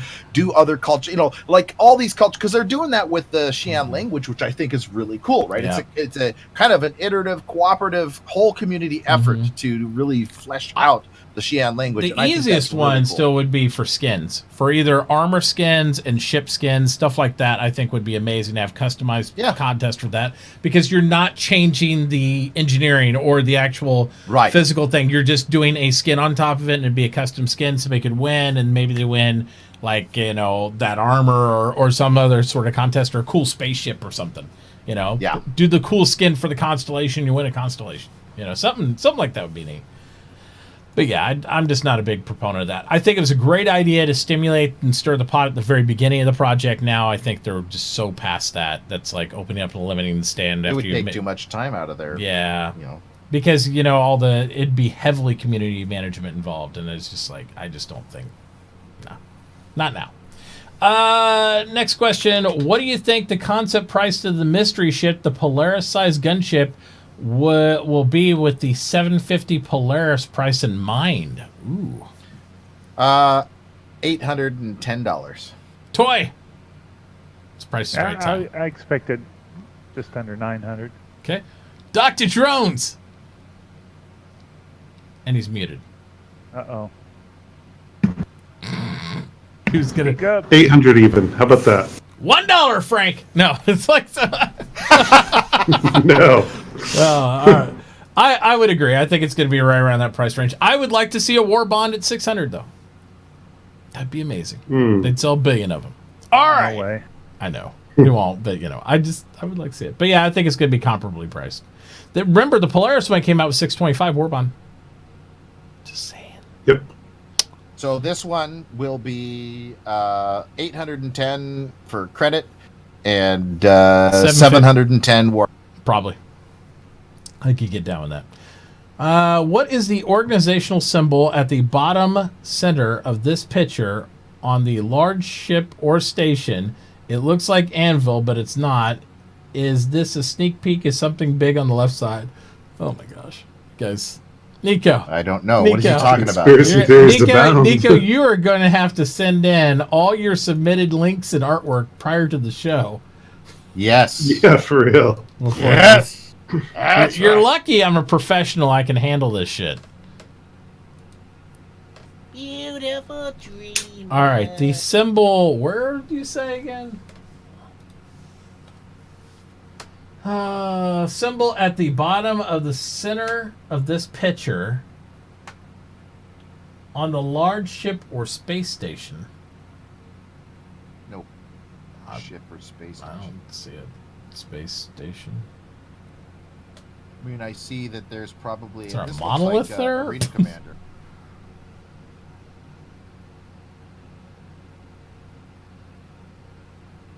I don't know. There's no symbol there, Doc. I don't see that. I don't know what you've been smoking. Yeah. I don't know, man. Send it to me off the air. We'll figure it out. But that I don't know. That I don't see anything. Yeah, I got nothing. I got nothing for you, bro. Well, we try to answer every question at least. For someone who wants to race, is there anything haul around the race ship that the Endeavor with the hangar? For someone who wants to race, is there anything better to haul around the race ship than an Endeavor with a hangar and overclocking modules? Caterpillar. Caterpillar's not I was good going to for say an any Endeavor's kind kind of of Crucible. overkill for hauling a race ship. Crucible. It's like got a I think they should make $1,300 modules ship to do that. For the Caterpillar, I'm to haul thinking ships. Crucible. Yeah. Crucible sounds pretty cool because can you overclock station in the Crucible? No. But you can But it looks like a repair pit crew with the Yes. arms and everything, so Yes. that's kind of cool. the overclock Right. in order to be a perfect race crew, you need an Endeavor with the overclocking super collider, and you need a Crucible in order to apply all those overclocked items. So that's what you the professional race team goes nowhere without their Endeavor and Crucible. I kind of agree with that. I would think because you would have the Endeavor make all that stuff and then put it on the Crucible and take the Crucible around on the tour. there's a I mean, how many because- times on one yeah, tour are you going the to change The parts? Crucible. See, here's the issue: is that if if an item breaks beyond the repair capabilities of the Crucible, you'll need to have the Endeavor there to replace that item. If so yeah, sure, you Just could buy do more. that, but plus you can carry more race vehicles with an Endeavor, the hangar module, and the What about a whole C with the car carrier things if they implement this? You just have all your racing ships and have a model for Now, we haven't storage and stuff. seen- this has only been mentioned, I think, off the cuff. Yeah. Maybe once or twice, but it is because that was, and I think it was something that Chris Roberts was saying, that because they were just kind of brainstorming, well, how would our ships, when we do the insurance claims, how would they be delivered to where we're at? Well, if there are none in the system, they would have to come to that system via some sort of car carrying or ship carrying delivery mechanism. So a Hull E would be for the biggest ships, other than a Hull E. Yeah.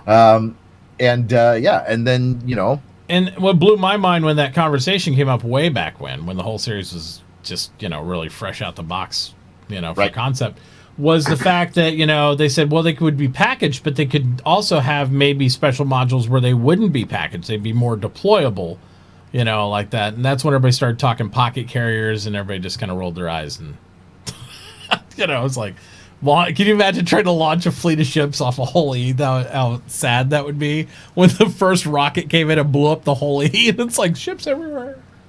It's like, that would be funny. But no, I think I could see that because I think of a car carrier, if they had those type of attachments where you could do like packaged ships all down it and then have your parts and stuff. And if you had an Endeavor, why not overclock your parts and spares? It's not like if you're on a NASCAR racing team, they bring the manufacturer with them. They just have other parts made and they're shipped there and they're ready to go to replace components. So then you have multiple race cars. So if you wreck one, you can pull the other one off your hauler. So, yep. Because most race teams bring at least 3 cars. They're like, oh yeah, oh no, wreck the qualifying car. It's like, that always blew my mind. I'm not big into racing like my wife is, but why do you have a qualifying car and then you have a backup car? I'm like, wouldn't it have to qualify too to be in the race? The technology's the same. Yeah. So the qualifying car, it basically you push it to its maximum, but at that point, it is been used. You don't want to then go into the race with a used car. You want a fresh car. It's the same make. It's all rigged. Everything they. It's all rigged. Yeah, it's all rigged. It's all rigged, bastards. And your engines and stuff. All right. All deflated. All deflated. There you go. Shadow Spear asks, he says, do they plan on real orbital mechanics? Yes. Yes. There you go. For the They next, have it now. Yeah. Uber Nerd No. said. No, they don't have They orbital don't really mechanics. have real orbital mechanics, but the orbital mechanics, I think what he's probably talking about is, will we be able to get will the planets are going to orbit, but they're not yet. Moons are going to orbit, but they're not yet. As for ship orbital mechanics, no, you're not going to be able to go in and set into an orbit, because basically, now it would be nice, and they said that they might bring it later on, but it's not on the top of their list. It's not Helion. Meaning, so what are they doing now? I thought you said you were on Yella and watching. Oh, that's the Yella is rotating. Yeah, it's not orbiting. It's just so the planets are spinning. Okay, planets are spinning. They're just not orbiting. Correct. Yet. Right. Gotcha. Once they orbit, that means that Yella and Selen and Daymar will all pass through the shadow of Crusader. Now, imagine Let me tell you what a pain in the ass that is. I was looking for that Javelin wreck on Delmar today, and I got there as the Javelin wreck was in the dark side. Holy crap, you can't see a damn thing. Yep. I literally sat there for about 25-30 minutes waiting for sunrise so I could find the damn thing. Yeah. It was ridiculous. Awesome. I did find it. Reality, deal with it. No. I love it. Still a pain in the ass. For the Hawk QA, what question would you ask? This is from Vekler. I don't really have any questions about the Hawk. This is probably the first time I do. Okay. I only have the one question. Go ahead. No, you started. Go. No, you said you have one question. What is it? Oh my god! Can I jettison the guy in the back? That's all I want to know. That is a good question. Thank you. You better quit kicking back there, or we'll eject. Does it punch above its weight? Oh god! Is it the tip of the spear? They said it's an average ship. Average everything. It's just average. But is it the tip of the mediocrity spear? Like, we need to know. It is an average ship. Average speed, average guns, average. Finally, an average ship. My question is like I said, hopefully later on down the line, they can do something else with the back end besides putting one seat for one convict. So. Oh yeah, I guess my question would be: will there be some sort of anti-personnel incapacitation weapon on the front of the ship, so you can go in with the EMP, get their ship incapacitated, and then position your ship to where you see them eject, you chase them along, and you're like, zap, and they're like floating off. And stun gun. There you go. Because that's the only way. Go ahead. That's the only way you're going to be able to. It seems logical too. I just think it should have a net that shoots. That would what I was just gonna say, you fucker. I was gonna be like, a net would be perfect for me. It's like the little net gun's like two, because it's already got the window. You're looking over a guy. You're just flying. You're like net. That would be perfect for me. And a net that's connected to a cable, so it's like, yeah. And you just haul them back up. There you go. Swinging below. Maybe there we go. Could electrify if they get really rowdy and bug zapper. Yeah. Okay. So, all right. Next question. It says, Vekler says, from today's ATV, we saw footage of the F-8 Hornet. Do you think that we will soon see the Super Hornet, Tracker, and Ghost versions of the F-7A? What? Okay. No, I don't think so, because I think that the way that they started going with these more with the military, didn't they start moving into other more specialized ships? The Hornet, all the variants of the Hornet were really to cover roles really fast. Yeah, and they're less also effective. The lore's written that they're old, retired kind of ships too. For them to update them all like their current ships, I don't know. I don't think though if they're going to do it, they aren't going to do it right now. I don't think. Well, they were saying. I think what he's saying is the F-7A going to have all the variants of that? F7? Yeah. I don't know.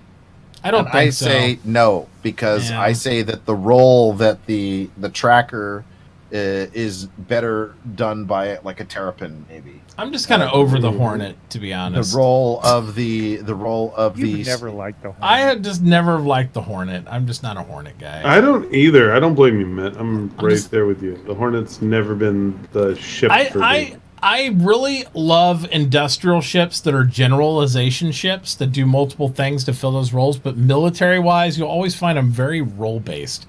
I like a ship that does one thing and does it very well and is just the knife that cuts the sauce right there. Just like, that's the thing for this.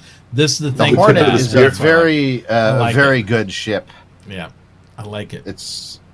Not the Hornet, but I like role-based ships. Yeah, the Hornet is a heavy punching, heavy hitting ship. Yep. Above its weight class. Always bumps above its weight class. It's probably the only ship that you could really say that with a straight face. The Hornet, and it's not a glass cannon. It's not. It can take some hits back. Well, to be fair, the regular Hornet is kind of becoming more of a non-factor, right? Because with all the Super Hornets and all the other ships out there, regular Hornet gets wrecked pretty quick. Super Hornet, no. Super Hornet is like the mainstream meta right now and has been for a long time. The Saber fit in there well, but in order to compete with the Super Hornet, it went above the regular Hornet. Like the regular Hornet, I see it, I am not scared at all. I'm like, oh, I'll tear the crap out of that in almost anything I'm in. Super Hornet, I'm like, here we go. So it's always that way. Let's see. What's your favorite bug you've experienced so far in 3.0? Also, what's the name of the closest printed literature and arm's length of you right now? Wow, that's an interesting, introspective question.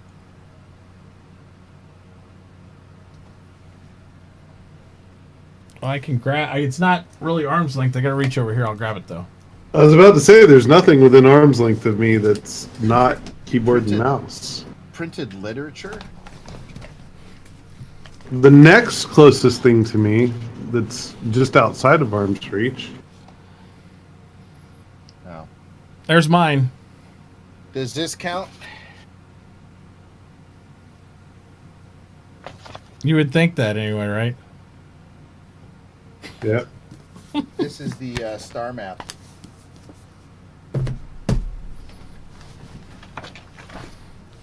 The non-folded star map. And I haven't actually put it. I need to put it into a. A nice glass-covered frame, but I don't have that yet. So. No, I'd say my favorite bug so far is bouncing off the moon and back out into space 630 kilometers. Oh, can't see squat here. This is a ferry schedule, though.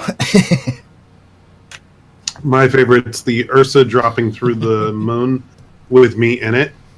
So that, yeah. My favorite bug that I've encountered is one that nobody else I've seen encountered. Is basically I call it the disco dance party bug, where everything,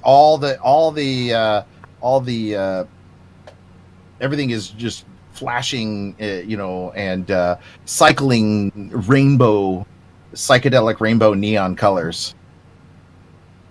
I think that's just the drugs you took. I don't think that's like a bug in the game. Yeah, well, if it wasn't for all the recordings, I would believe you. Yep. All right, let's see here. Next question is, do you think it was a good idea for CIG to release 3.0 at the time it did? Yes. Yes. I think we've already covered that. What do you think of the Bearcat if it was not yet asked? I have no idea about the Bearcat. I don't know which one is the Bearcat. Maybe the one with the guns is the Bearcat? It looks like a hugger. What? I don't know. Bearcat. Don't know. I don't know. The meerkat? Meerkat? I think that's a little different. I am the king. You shall bow down to me. Yeah. Oh boy. Nade says, how big of a concern should security on your property in Star Citizen moving forward? What should we all hope for? Are you talking property as in your ships, your stuff that can get stolen like that? Yeah, I didn't read all the brochure yet. Had words. No, with as big as the universe is going to be, with as many planets it's going to be in it, with as many moons and all this other stuff, I hope that you can have a pretty beefy security system that you don't have to sit and babysit it 24/7. Well, they mentioned at CitizenCon you can even have security teams, right, for like your outposts and stuff. Like automated turrets, NPC security. I mean, there's going to be something there where it's like whatever. I mean, but I'd say just like in real life, if somebody wants your shit bad enough, they will get it. That's just how it works. You have to never be let loose something you're not willing to lose. And if you really care about it, get two.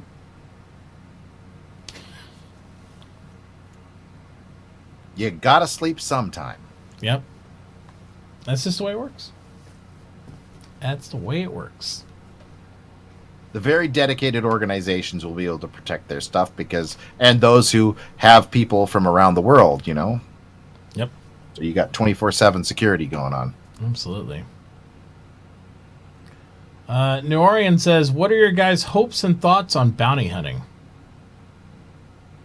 I hope it's good gameplay. I mean, that even if I'm not going to take part, I hope it's interesting, really good gameplay that makes sense. And I don't really care if it's a diversion from or a deterrent to keep people from doing bad stuff. I hope it's interesting to where it is something people can take part on. It is rewarding for them, but it also would be a fun consequence for people that's doing I stuff. hope that the only players that get tagged with bounties are those that have committed a capital crime. That there has to be, you can't just have somebody, I don't like that guy, I'm going to put a bounty on him. That can't be possible. Otherwise, people will be trolled. Yeah, sure. I have to believe there has to be a distinction between legitimized bounty hunting, because that would be sanctioned and endorsed, like they said, from the advocacy, right?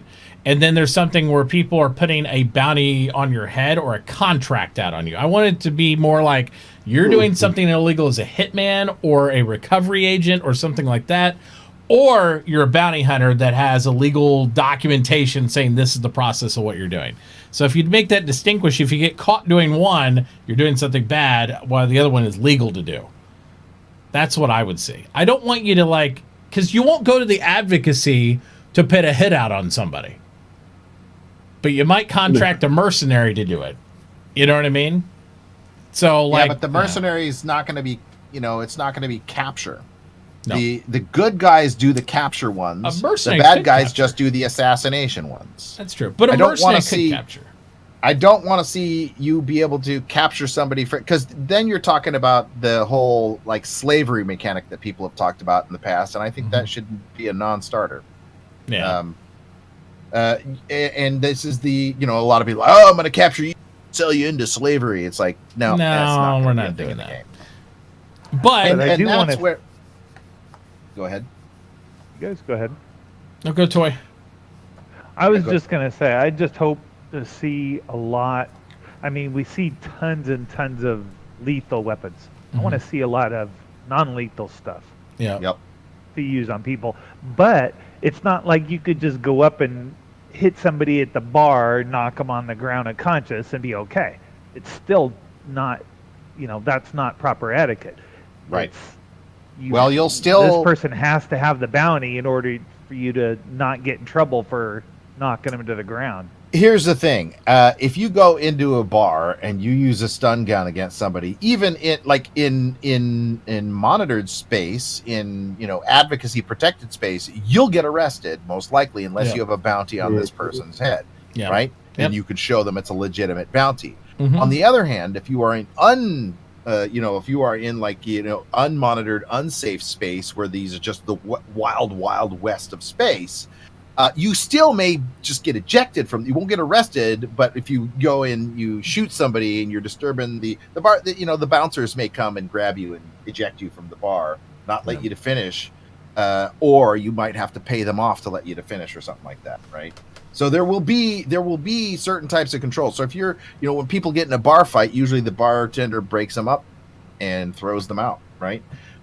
On the other hand, if you get in, if you've knocked somebody out, they're probably not going to throw that person out right away. They'll throw you out though, so you're now separated from your prey. So it's gonna. I hope that that's the kind of gameplay that gets involved, so that you don't want to do this stuff in front of the NPC. In fact, you want to follow this person down an alley as they're walking back towards the landing pad, and then do it right where you're not around a bunch of people or something like that. Yep. I want there to be skill involved, and like Toy was saying, I want to see a lot of different non-lethal weapons. Yep, I'm cool with that.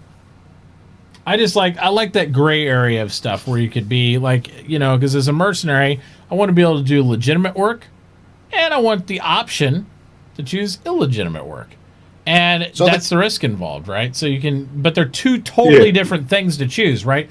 I don't want it to be like what Eve did with their bounty mechanic, where you can just put a bounty on anybody. It's just like that. I want it to be like, hey, we need to go meet privately if you want me to do something bad to somebody.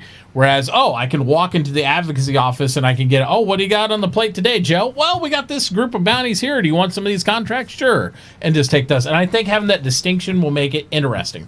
If I get caught doing I would one, also it's like bad. to see. If I don't, then it's okay. I would like to see that the only way you can actually put a hit on somebody is you can't. I couldn't go to you, Mitauchi, and say, hey, I want you to kill drones. I'll give you, I couldn't do that. I would have to go befriend like some mobster group. And then you would go find the job from the mobster group that I put up. You wouldn't know that it was me, but it would still be a hit on drones. Yep. Right. So I would pay the mobster group, and then they would have a jobs, a mobster. I could see that. Board, that'd be fine. They would. So there would be an NPC filter. Yeah. So that, because I think that without that NPC filter, it could get too trollish. You could really get, I couldn't say, give this job to Mitauchi. It wouldn't happen that way. Whoever got the job, whoever had the highest reputation with this mob group as the best enforcer or whatever would get first pick. If they didn't want it, then the next person down the line and the next time, whoever applied for that. And that way that there's this NPC barrier between, so I still want the assassination hits to be able to be given, but you can't go directly to a player. You have to go to whatever, nefarious syndicate you have a good reputation with. They're like, oh yeah, we'll take that hit. They take it, and then they farm it out to either players or NPCs. Yep. If no players take it, an NPC from the syndicate would take it, right? I can see that, but I can still see workarounds where it would happen anyway. I mean, well, there's always a way for me to say, hey, go kill him. But what I want is there always to be an NPC filter. How could I get the money to you if there's not an NPC filter, right? Well, there's going to be player-to-player trades at some point in time. I hope the ability to give money, just me give you as much money as I want. If they don't, they're going to have hell on their hands if they make it to where you can't do player-to-player trades. I'll tell you right now, because there's too many people that want that stuff. Then gold farming is going to take over the... It really depends. I mean, they're going to have some... Gold farming will take over the game if that... Because what I'm trying to do is I'm trying to say there should always be player... Yeah, I know. Players. I see what you're saying. I'm just saying I don't think it'll stick.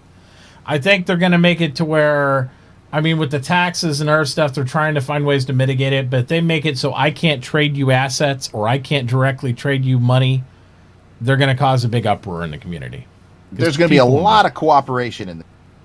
Yeah, and I think that within, let's see, it may be that within organizations they may have something. I don't know. Yeah, we'll have to see.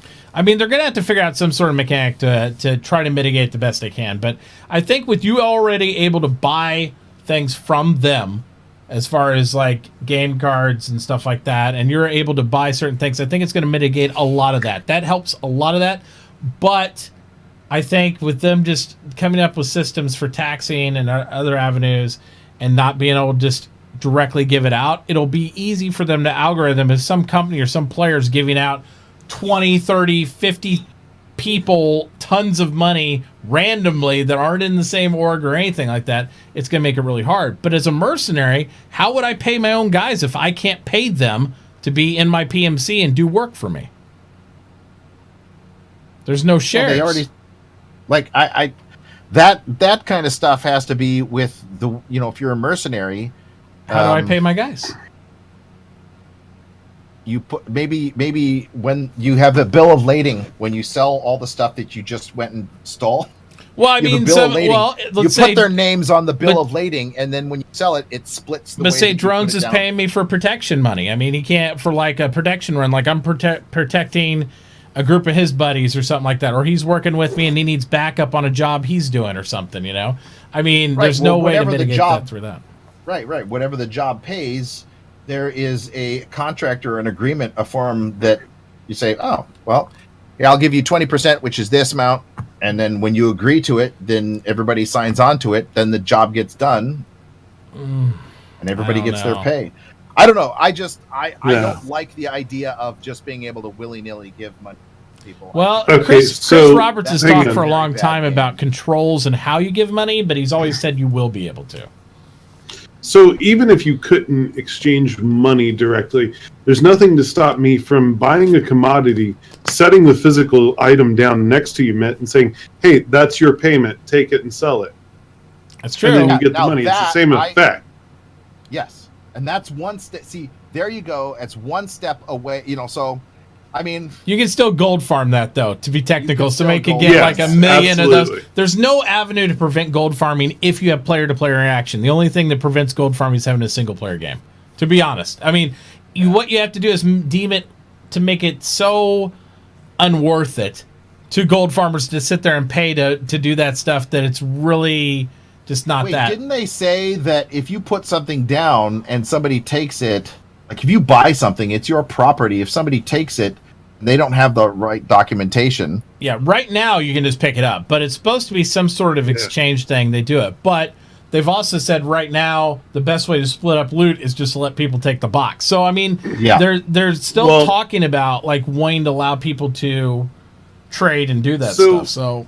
So the problem with the ownership thing is always going to come back to the, hey, let's say we're all a group on a freelancer max moving cargo, and I say, hey, I bought this cargo, I need you to take it inside and sell it. Well, how can you do that if ownership locks you away from doing that? You have physical access to the item. I've said, hey, you can do it. There's got to be some way for me to authorize you as a member of the crew to take on that responsibility so that I, as the captain, don't have to they've talked about a robust permission system for orgs and all that stuff. They haven't even started to dive into that with the community yet. That's a whole other can of worms. That is that's a whole other thing. But there's got to be some way to kind of do those sort of things. It's going to have to be something. I agree there needs to be mitigation for gold farming and whatnot, but I think at some point you have to. I like the way Eve did it. Eve did it like the whole carrot stick thing where they made it, okay, you have avenues to buy currency from us, do this stuff for the same reason Star Citizen's doing it. People that don't have 8 hours a day to play or all this stuff, they can, spend a couple hours in Star Citizen, enjoy themselves, and buy game cards from the company to help support the game and build up the avenue. But at the same time, if you don't have that player-to-player interaction, those type of things, and risk the gold farmers, then you lose out on a whole bunch of emergent gameplay. What they did was, if you get caught through their algorithms, and the algorithms Eve developed were amazing to detect gold farmers, they would actually track back, say you bought gold or money from a gold farmer, Uber. If you bought ships and gave them to Toy, or you did this over this guy, they would track back. Everybody would lose all those assets through you all the way back, and they would just delete them from the game and ban the source account, which would be you, and you'd lose all your shit. That's so hardcore in this game. If you ban somebody that just spent like $5 or $6 grand in chips, it would be insane. I'm going to leave it right there on your nose. It's perfect. I like it. He's trying to catch it. It's right there on the tip of his nose the whole time. I left it there. I loved it. Let's see. So, Oh my god. So yeah, that's a whole different thing. So I know that snowballed from bounty hunting, but yeah, basically, I think most of us just hope it's an emergent gameplay mechanic and just go from there. All right, Nico asks. He says, "I posted my questions." Oh, that's the Eclipse channel. That's the logo thing. We'll look at it after the show. Hayes says, "Who's going to buy the Javelin with the 500 plus active org members that is on eBay?" Nobody's going to buy it on eBay. And we're not going to talk about that either anymore because you linked stuff for like them to buy it on eBay. Good Lord. I would never buy ships in the gray market. I wouldn't ever. Either. Not only does it not really benefit the project, it also you could get hosed on it pretty easily. Yep. Well, you can't trade chips over $1,000 anyways, right? Not over $1,000. No.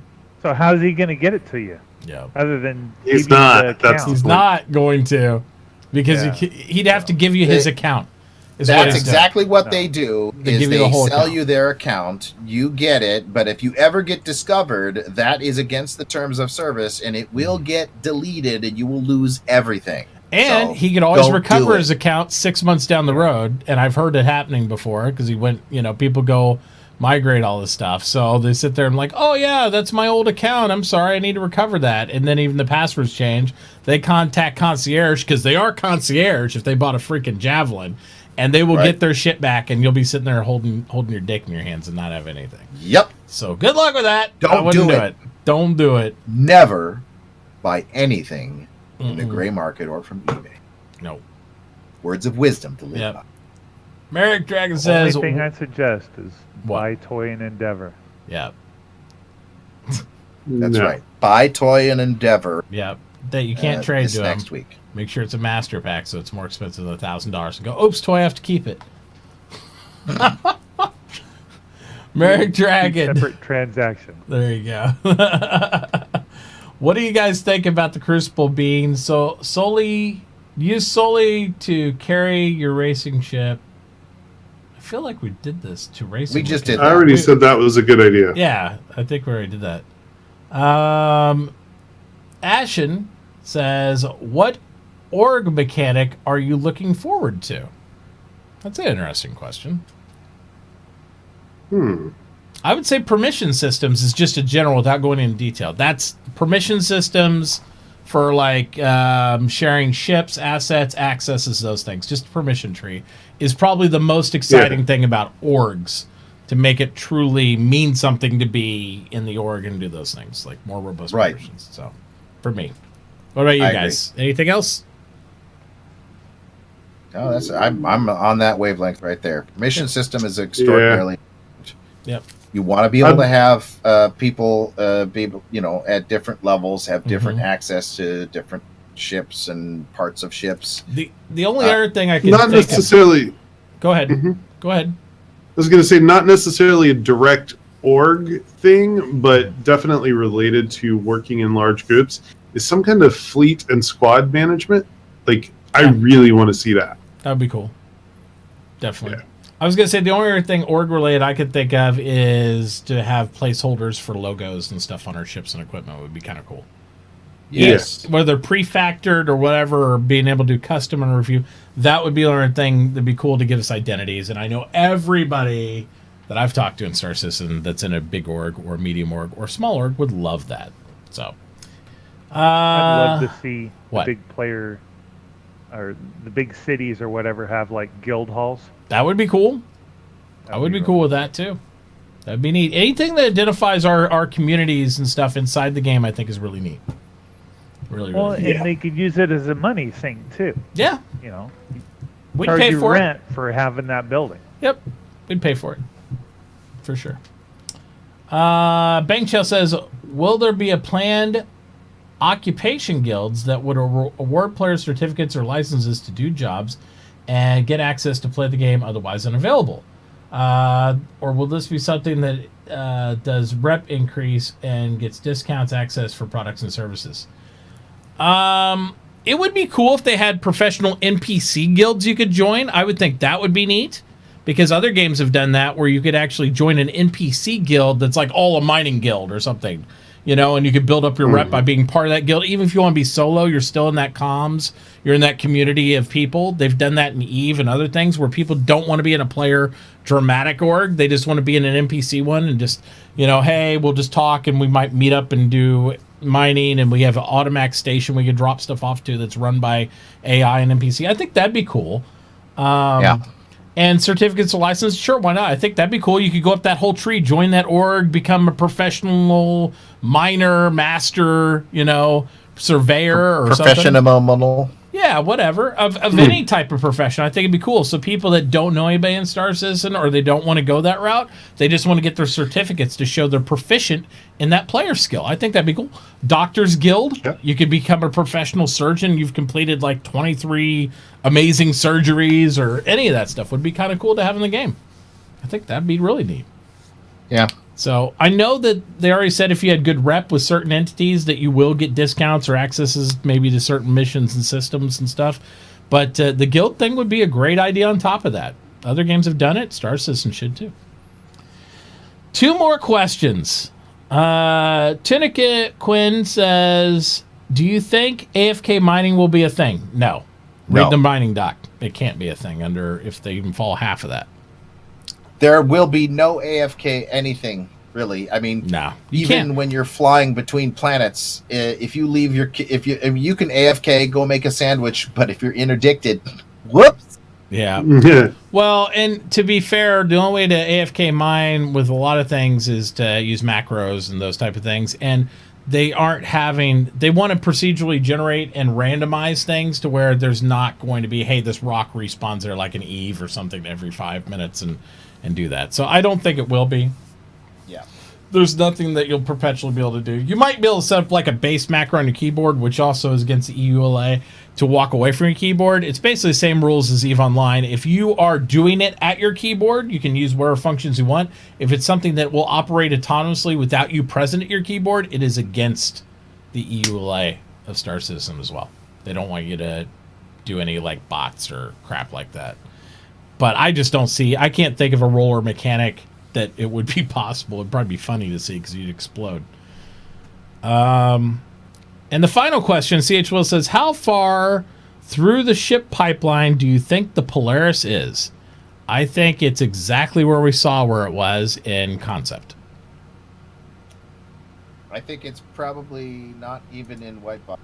Yeah, I think it's wholly concept that usually they tell us when they assign an artist to it.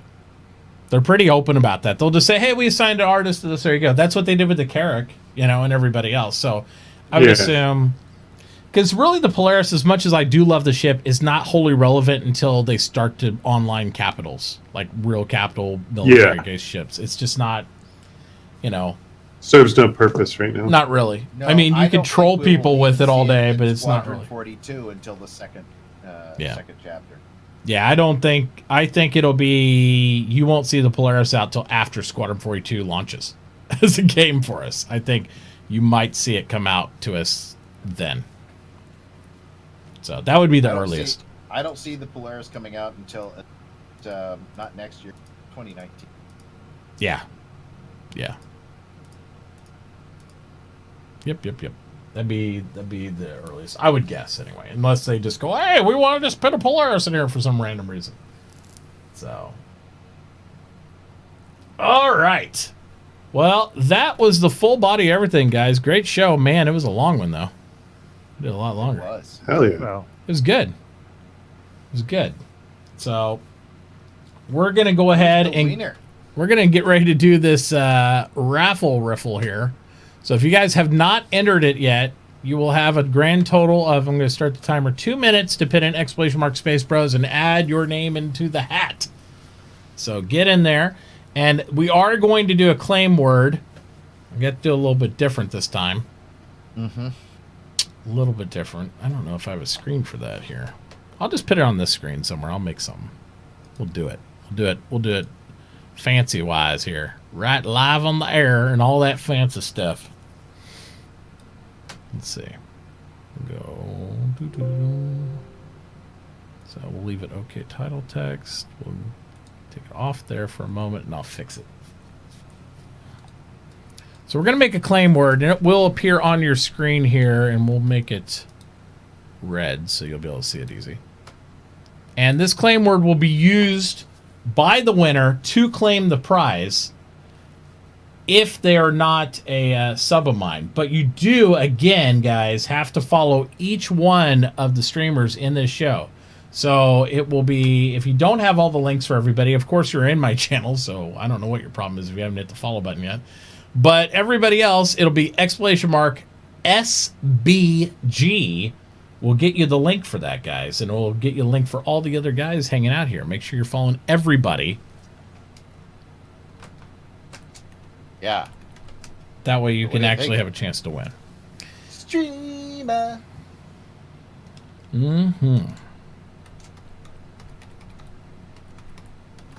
All right, so I've made a beautiful claim word, and I'll put it up here. Do not say the claim word in chat unless you're the person who's drawn. If you are a sub of mine, you do not have to say claim word at all, but you do, regardless of the situation, have to be following everybody in the channel. So we will put it up here. Do not say it in chat unless you want to be purged from the channel temporarily and then not be able to participate in the raffle. Again, this is for a Hawk LTI that just was released today as a concept sale. So we will put it up here. And I will shrink it up so you can see it and all that stuff. And this will be the word if your name is drawn that you will must utter in chat. So burn it into your mind. And I will make sure I see it pop up on there. Yeah, it's an amazing mind. And obviously, mods, if you see anybody say it before that, just go ahead and purge them out. You don't have to ban them, but purge them at least. Thanks to Space Zombies for this. Yep, again. Space Zombies once again. Space Zombies untie! Obviously, yeah, because he is the one who provided the amazing Hawk to do this giveaway for us. Dyslexic Space Zombies untie. Yeah. If you misspell it, then, you know, I guess you're just failed. Look it up in the dictionary, because there you go. All right, we're going to go ahead and take it down. And we are going to draw the winner here. And I am really hungry right now, actually. We're going to take it down here, and we're going to draw in just a moment. 202 viewers have entered, guys. Amazing. Whoa. Nice. Nice entry. That's incredible. Yep. And remember, we are going to be working towards giveaways all week and weekend long, so be sure to tune in for that. I don't even know if we're going to do a show after this now. I mean, it's already 2 a.m. We're going to see. I don't think we are, actually, tonight. We'll probably come back on tomorrow for you. But with that, we'll find somebody to do a raid after this on. So let's go ahead and do this thing in 3, 2, 1. And it looks like it's Archon Blade. He is a sub. Let's see if he actually follows you guys. It's Acheron Blade. Following me, following Uber, and following Toy, and obviously following you. Yeah, he's subscribed here. So Archon Blade is going to be the winner of this one. Congratulations, man. He's going to be a happy owner of a Hawk. So, cool just deal. Followed me 2 hours ago. He was smart. He listened. He listened in the show, right? Nice. That's it. So. Yep. Yep. Followed me in August. So. Yep. Nope. I will send him a message. Archon is offline. We will send him a message so that way he can respond with the proper information. That will let Space Zombies know, and he will do all the things and stuff to make this happen. Again, thank you to Space Zombies, the fine purveyor of zombies. Don't go anywhere else for them. And let's see who's up and around. And we are going to get ready to do a raid, guys, so help me out with this. Make sure you hang out for just another moment. And we are going to go blow somebody up and have some fun here after I figure out. Oh, thanks, Angel's Death. Yeah. Thank you. Thanks. Are you going to be streaming, Angels? Are you on yet? Good Lord. Is it your time? Is it your time yet? I don't think she streams till tomorrow, though. Let's see here. Because if so, I'll hum show tunes till you get on the air. Given you'll probably have 3 viewers left by the time I do that, but that's the way that goes. Ah. Oh, geez. Oh, wow. She starts in 3 hours for a 24-hour stream with giveaways. Well, dang it, start early. For real, make it a 27-hour. What's the problem? We'll go. I know, right? We're going to We go just ahead gotta up. keep the show running for another 3 hour. Yeah, no doubt. There we go. No. Not tonight. I'm out. Yeah, not tonight. We're not. But we are going to go raid our good friend, the Astro Pub, is what we'll do then. We'll go hit him up, give him some love, and all that. That's where we're going to go. So make sure you guys. Come on, let's get it going. I want you to hit the hell out of this button and light this up, and we'll all see you tomorrow. Come on. And do that thing. I did it. I clicked the button. I clicked it too. Click the button. Let's see how many clicks we get. We want to break the record of clicks. Come on. Let's see if you can get this raid so big. We can do it. That it causes the ground to tremble. Let's break his chat. Yes, let's break his chat. Break his chat. We got 26. Let's go. I want to see at least 50. 30, if not 33, Come on. Smack it. Getting there. Smack it. 36. 36, 38. Come on, guys. Raiders. Do it. Push the button. 40. She's pushing now. Seriously, what are you doing? Come on, you guys can do 50. Come on. Come on. More. Stop being lazy. Click the damn button. 42.